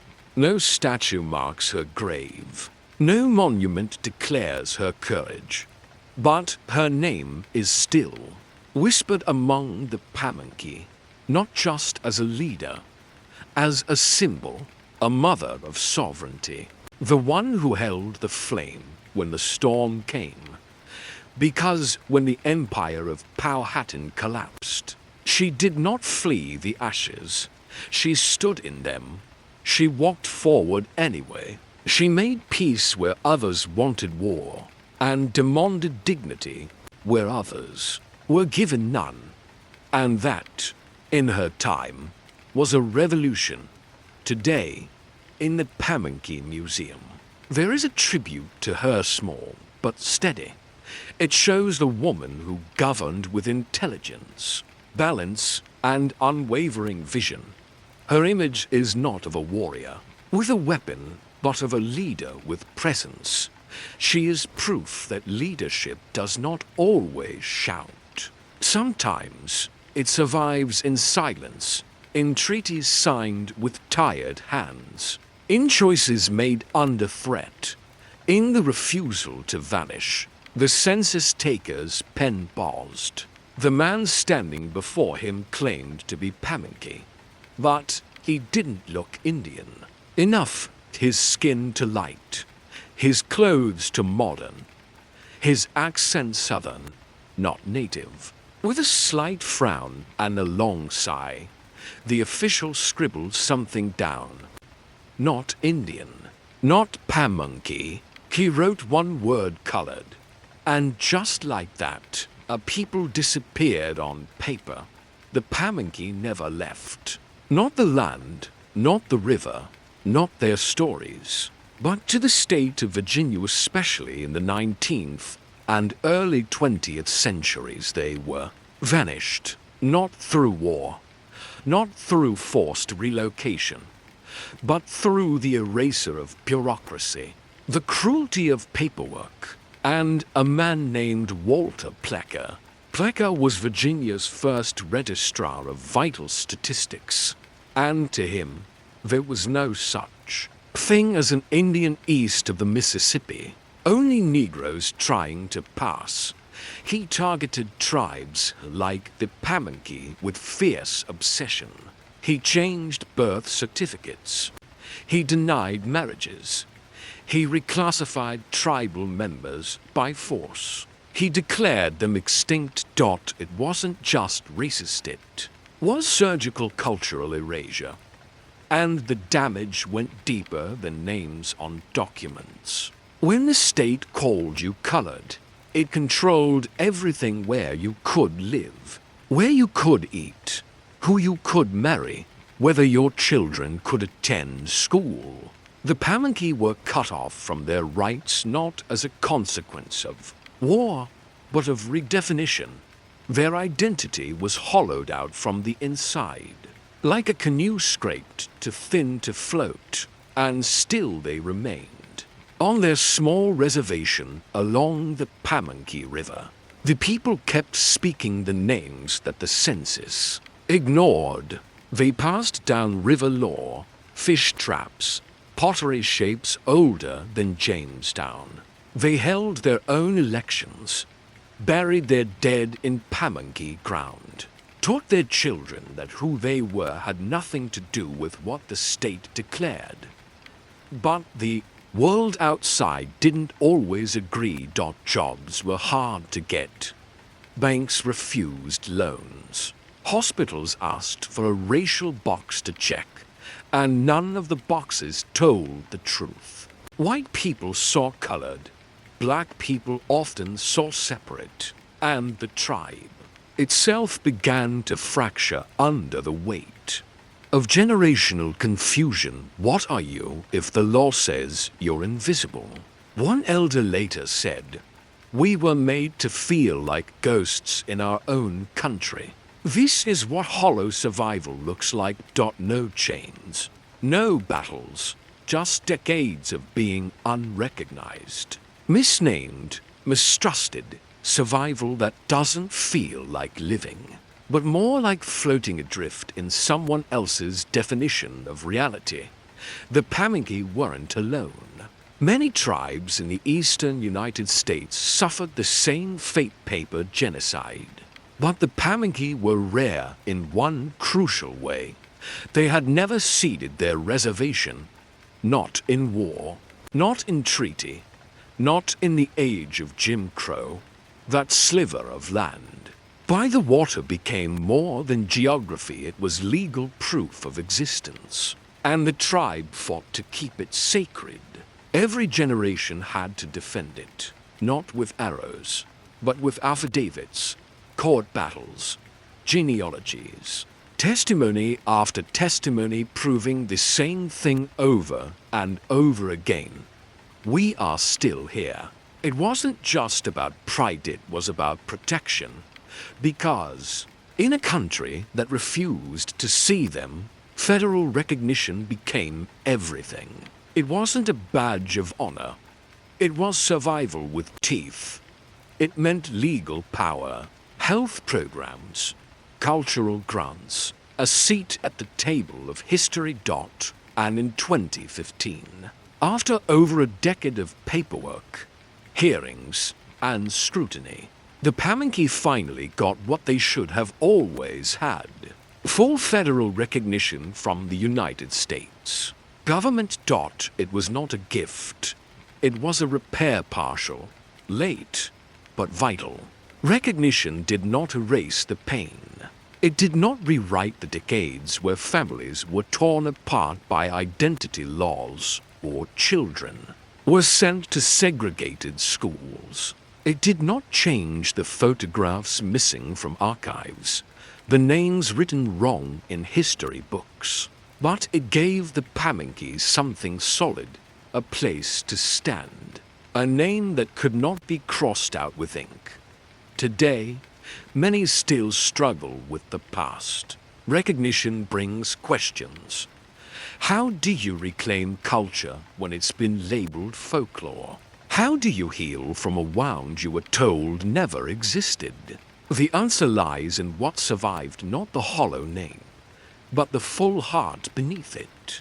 The canoe builders, the potters, the net weavers, the women who told stories by firelight, the elders who remembered every tree, every bend in the river, the voices that say, even now, we never stopped being Pamunkey. You just stopped looking. From the outside, the survival may have looked hollow, but from within it was filled with memory, filled with fire, before any battle, before any court decision or news headline. There was always a form, a paper, a question, a box to check.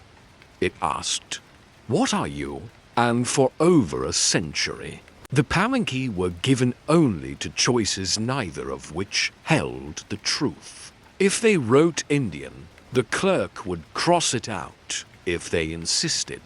Their children could be denied education. Their marriages would be called illegal.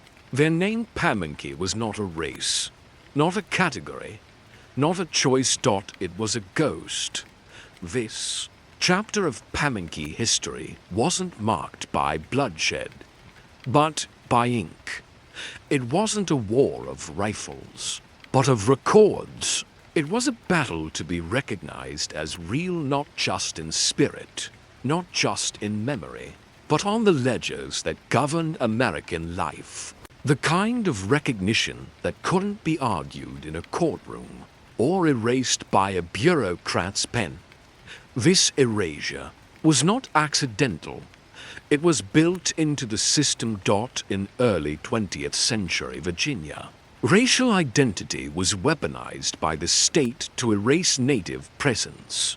At the heart of it stood one man, Dr. Walter Plecker, head of Virginia's Bureau of Vital Statistics. Plecker was obsessed with racial purity. In his eyes, there were only two races, white and colored, and he was determined to fit every human being in Virginia into one of those categories, even if it meant rewriting their ancestry. The Pamunkey, along with the Chickahominy, Mattapony, and other tribes of Virginia, were reclassified. Plecker ordered the changing of birth certificates, marriage licenses, and death records. Indian families suddenly found themselves labeled Negro or mulatto, regardless of their genealogy. Whole lineages were erased from official records with the stroke of a pen. The damage was catastrophic. Without documented proof of continuous native identity, tribes were stripped of their ability to claim federal benefits, assert sovereignty, or even prove who they were. Elders died without ever being able to correct their names. Children grew up in legal limbo. For the Pamunkey, identity became something fragile, always real within the community, but never trusted by the world outside. But the Pamunkey didn't surrender. They documented everything by hand, by memory, by oral history. Tribal leaders kept their own family trees, written in ink that state agencies could not reach. They taught children their heritage even when schools refused to. They testified again and again to the truth that the government refused to write down. The tribe began gathering records tax documents from the 1700s, church rolls, treaty agreements, newspaper clippings, burial lists, anything that could anchor their identity to something undeniable. One name at a time, one date, one signature. They built a paper shield against historical erasure. But even that wasn't enough to gain full federal recognition. The Pamunkey had to undergo one of the most grueling, invasive processes in American bureaucracy. The federal recognition system created in 1978 demanded 7 specific criteria. The most difficult: proof of continuous existence as a political entity. From historical times to the present, how do you prove you were always here when, for decades, someone made it their mission to prove you weren't? The tribe submitted thousands of documents, more than 25,000 pages, over the course of their petition. They spent decades compiling it. Elders gave interviews. Historians dug through colonial archives. Tribal rolls were analyzed line by line. The Pamunkey had to prove their own bloodlines to strangers, their own traditions to skeptics, their own survival to a government that had tried for centuries not to see them. And even then, the recognition wasn't guaranteed. There were objections, questions about intermarriage, about how many tribal members had moved away, about what defined Indian in the modern age. The scrutiny was relentless because, in the eyes of the system, any sliver of ambiguity was a threat to legitimacy. But the Pamunkey held their ground. In 2015, after a decades-long battle, the U.S. government finally recognized the Pamunkey Indian tribe as a sovereign entity. It was a victory, but a bittersweet one. Because the truth is, recognition didn't restore what was lost. It didn't unwrite the years of shame. It didn't undo the state's attempt to categorize Native identity into extinction. It simply acknowledged what the Pamunkey had always known. They never needed permission to exist. But it took generations to make the government say it out loud. Today, in tribal council buildings and family homes, the ledgers are different. Birth certificates list the word Pamunkey again. Young people grow up without having to hide their lineage. Their identity is no longer a whisper. It's on paper, on plaques, in courtrooms, in schools. But the memory of that fight never leaves. It echoes in every form signed with pride, every tribal roll updated, every census box checked with intention. Because, for the Pamunkey, surviving was never just about the body. It was about memory, and memory, once written down, cannot be burned again. As the ink dried on their recognition letter, the tribe didn't pause, because their next battle was already underway. The battle not to be remembered, but to be heard. Some tribes have mountains to watch over them. Others have desert winds, sacred canyons, sun-painted cliffs. But the Pamunkey have a river, soft and winding, ancient and silent. It doesn't rise to meet the sky. It curls low to the earth, quiet, patient, unbothered by time. And that river knows every name that's been forgotten. It knows where the dugout canoes once sliced through morning mist, loaded with clay pots and fish nets. It remembers where the eel traps were set, where deer hides were soaked, where children splashed in the spring shallows. The Pamunkey River, flowing steady through the heart of Virginia, is more than water. It's a memory, a keeper, a witness. Even when the world refused to call them by their name, the river never stopped whispering it, Pamunkey. Long before borders, before Jamestown, before the ink of maps tried to tame the wild, the river watched a people rise and build. It watched villages bloom beside its banks, circles of bark-covered homes, gardens of maize and squash, fires dancing under stars. Here, life wasn't just survival. It was rhythm, ceremony, belonging. The river taught them that nothing moves in a straight line. Not the current, not history, not healing. And so, even when the paper said colored, the river still said Pamunkey. Even when treaties crumbled, the river still held their reflection.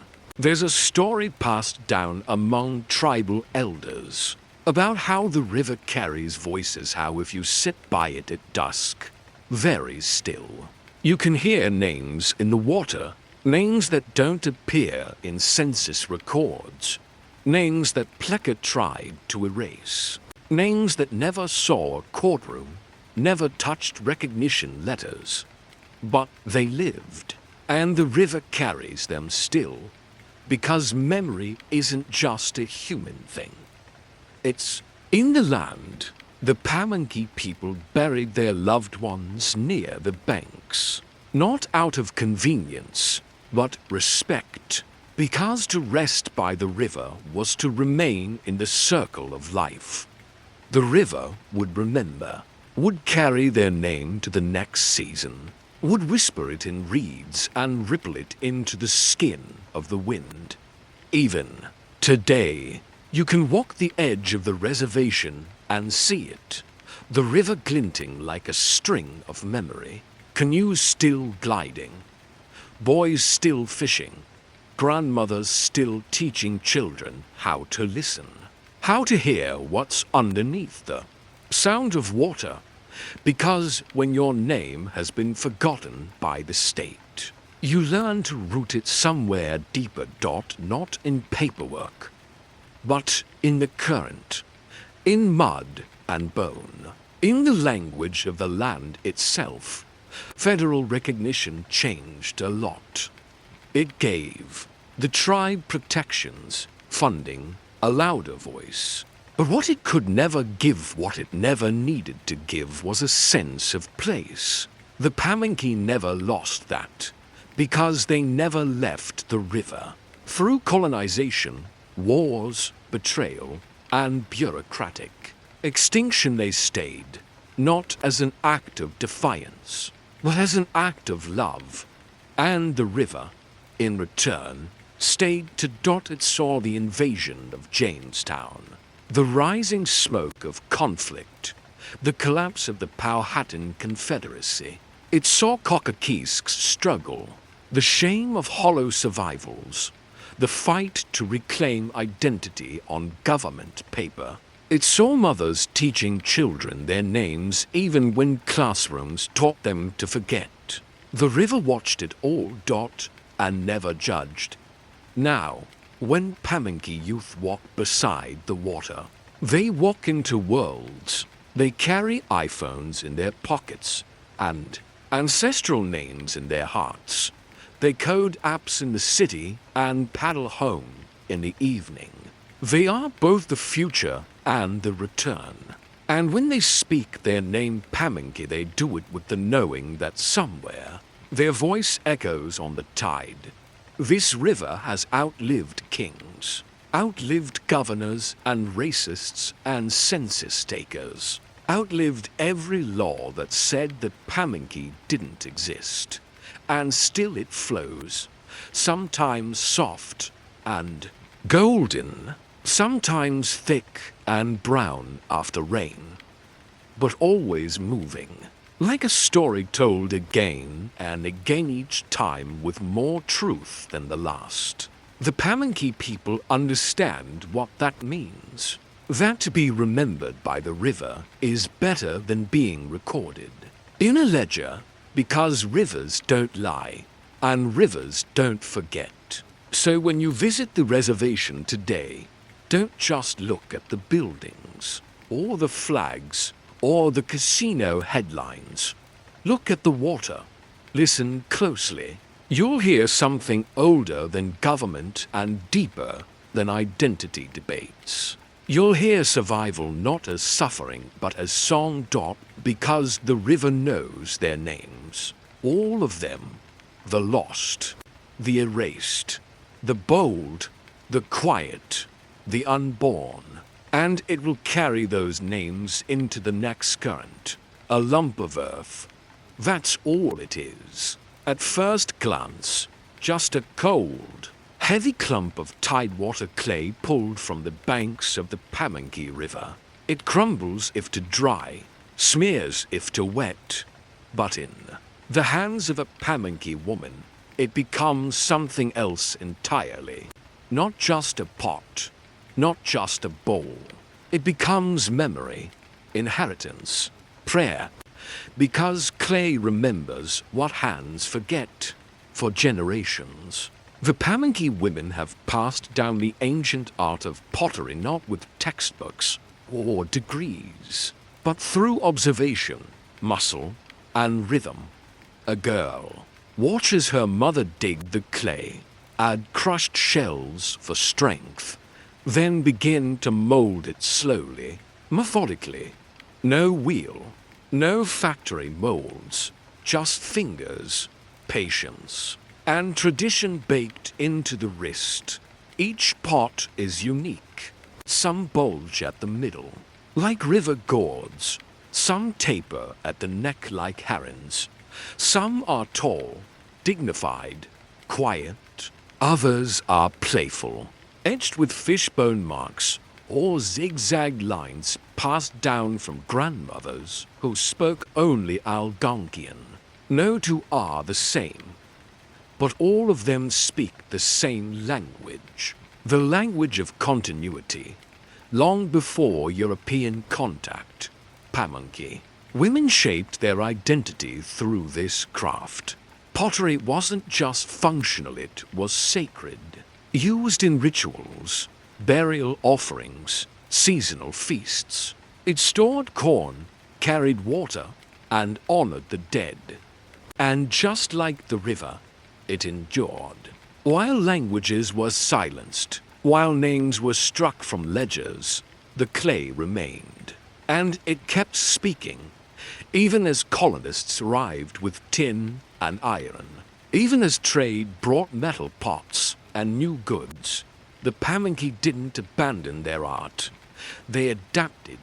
They made pottery for trade beautiful, precise, more decorative than before. And yet, the spirit stayed the same. The fire was not just for hardening clay, it was for holding identity together. In the 19th and 20th centuries, as the tribe faced erasure through policy and prejudice, pottery became one of the few ways to survive economically. Women like Mary Bradby and Ida Cook earned their living selling their work at roadside markets, train stations, and state fairs.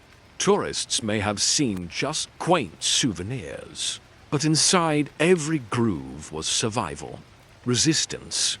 Love. Clay, after all, cannot be mass-produced. In this way, it needs tending. Clay cracks if you rush it, collapses if your focus drifts. The kiln must be watched closely. The fire must burn clean. There's a lesson there about heritage, about holding onto something fragile yet fierce. Even today, on the reservation, you'll find Pamunkey women collecting river clay in quiet reverence. Young artists learning to mix it just right, to let it dry just long enough before carving in their family's signature pattern. Some now use electric kilns, but many still fire their pots in the old way open pit fires, ash and smoke kissing the surface, leaving faint black markings that whisper. This was made with care. It's not just an art form. It's a bloodline, and not only women keep it now. Young men have stepped in, recognizing the value of the tradition. They mold clay not just to echo the past, but to reshape the future at art shows, in classrooms, on social media. Pottery has become a bridge between generations, between the Pamunkey and the outside world. It tells a story that can't be misinterpreted because it's told through touch, not translation. There's a deeper meaning too. In many native traditions, clay is more than material. It is the earth, the mother, the origin. We rise from the dirt and return to it. In Pamunkey, belief, the act of shaping clay, is the act of shaping memory into something that can be held. It is healing. It is continuation. It is grief with form, joy with texture. The cracks in a pot are not flaws, they are stories. One piece might have a ripple from a too hasty thumb. Another might bear scorch marks from a fire that got too hot. But each imperfection is a signature, a reminder that survival is messy, but beautiful. This is what inheritance looks like, not in wealth, not in land, not in politics, but in a pot that still holds water, a pot that outlives the hands that made it. As recognition came and visibility returned, the tribe didn't just look outward. They looked inward too. They revived old methods, traced old patterns, passed down secrets like seeds. Today, the Pamunkey pottery tradition is one of the oldest continuous crafts in North America, and yet it still feels new in the hands of a child shaping their first coil. That's the magic. A culture that was nearly erased now sits warm and solid on shelves, in museums, in homes, not behind glass but alive, used, gifted, taught. Clay, fire, and inheritance. The holy trinity of Pamunkey endurance. Time has tried to move on, but the Pamunkey remain. Not frozen, not forgotten, simply still. Still in the way that rivers wait for fish. Still in the way that elders pause before speaking. Still on the same stretch of tidewater land where their ancestors walked barefoot, where their canoes first skimmed morning mist. They are still here, not as a monument, not as a memory, but as people living, adapting, breathing. The reservation nestled beside the same Pamunkey River that once carried warriors, traders, and harvests. Doesn't announce itself with grandeur. There's no neon welcome sign, no theme park reenactments, just modest homes, a museum, gardens, the occasional dog barking at a passing truck. But if you listen closely, you'll hear what most miss. Laughter behind screen doors, grandparents teaching grandkids, pottery being fired, the thump of a drum at dusk, the quiet strength of people who never let go of who they were, even when the world told them to. The Pamunkey are the only federally recognized tribe in Virginia, yet recognition came late, 2016. By then, centuries had passed since Pocahontas's world shattered, since the treaties were burned, since laws tried to erase them from the very census. To survive that long without being seen by the government was not a failure. It was proof of something stronger than paperwork, something the river already knew. The path to recognition wasn't ceremonial. It was legalistic, exhausting, and cruel. decades of gathering records, proving their own existence on land they'd never left, letters, hearings, DNA tests, all to convince strangers in offices that they were still here, that they always had been. Imagine that, having to prove you exist. But now, here they are, with a tribal council, with rights, with the ability to protect what remains, with stories intact, with faces turned both toward the past and toward the long horizon ahead.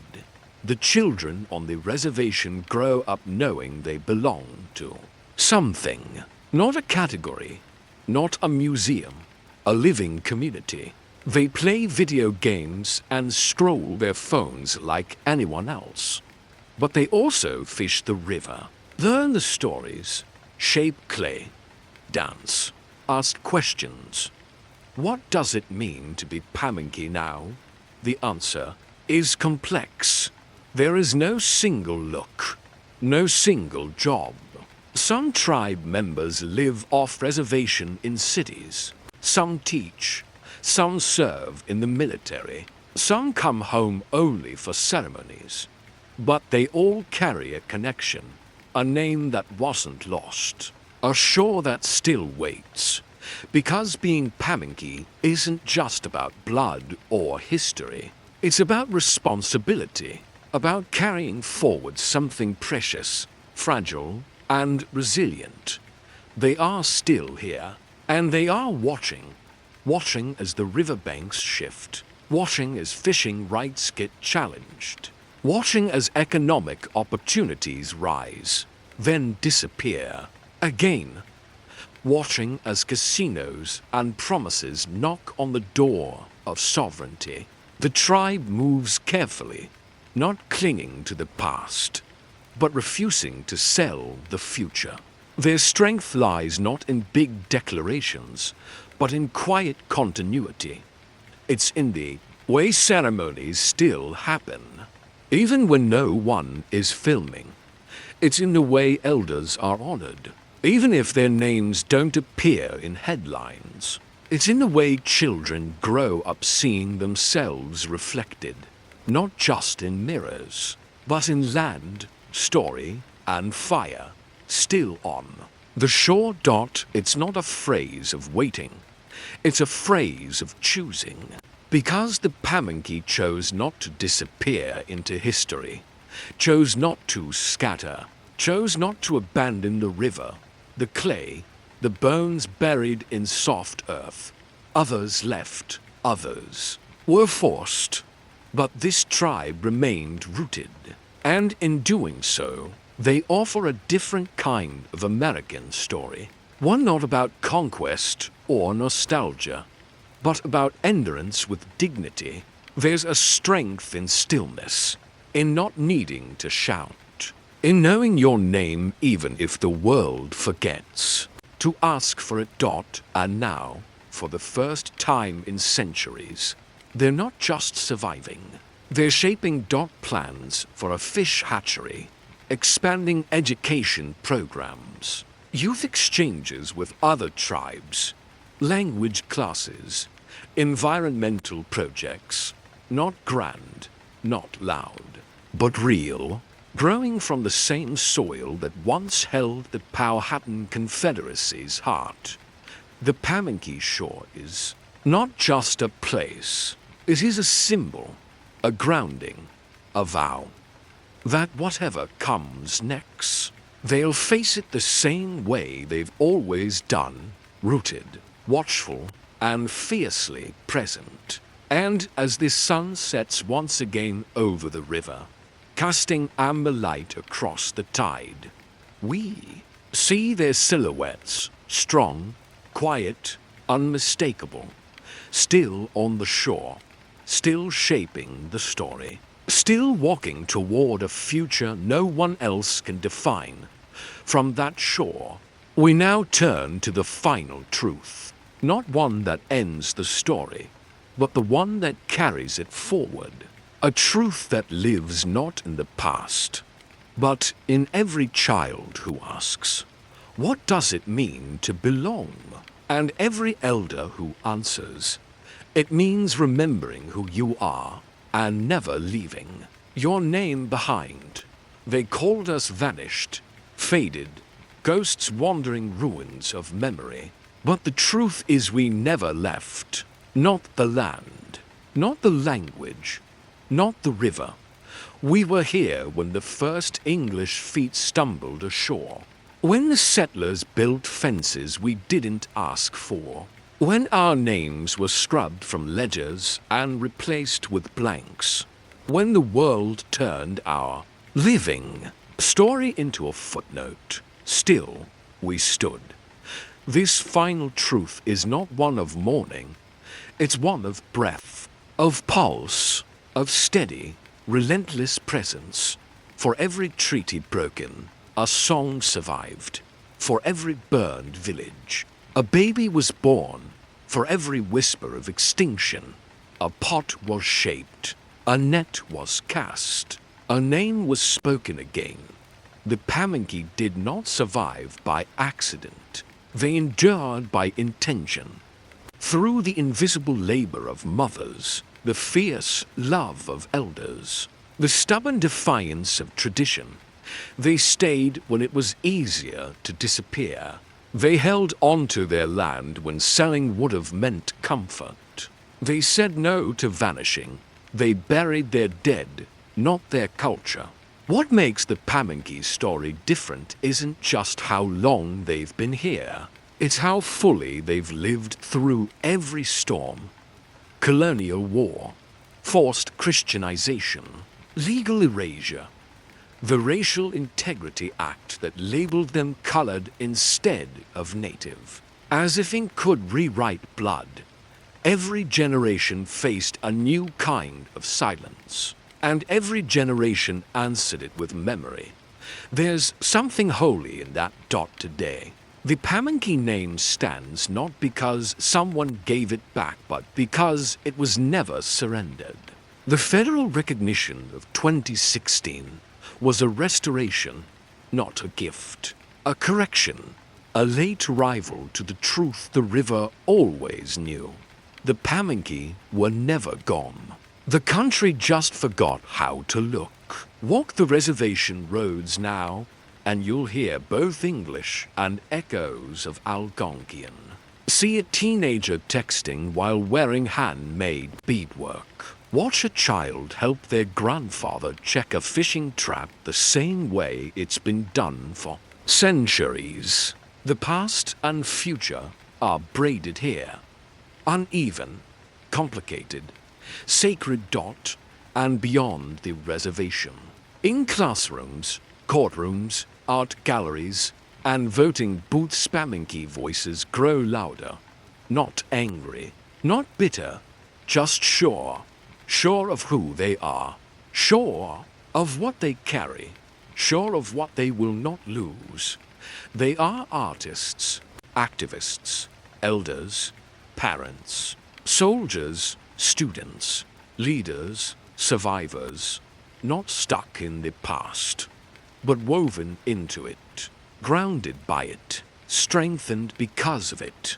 And this matters, because history often ends native stories in the wrong place. It ends with war, with Pocahontas, with surrender, with footnotes and silence. But that is not the truth. The truth is that the Pamunkey are still writing, still building, still holding ceremonies on land that remembers their songs better than any book ever will. That's the great defiance. Not rebellion with weapons, but with breath, with clay, with children learning names that were almost erased. The Pamunkey never left because they never stopped loving the river dot. They stayed for the fish, for the marsh reeds, for the fire circles, for the stories that can't be Googled, for the graves of ancestors and the dreams of grandchildren.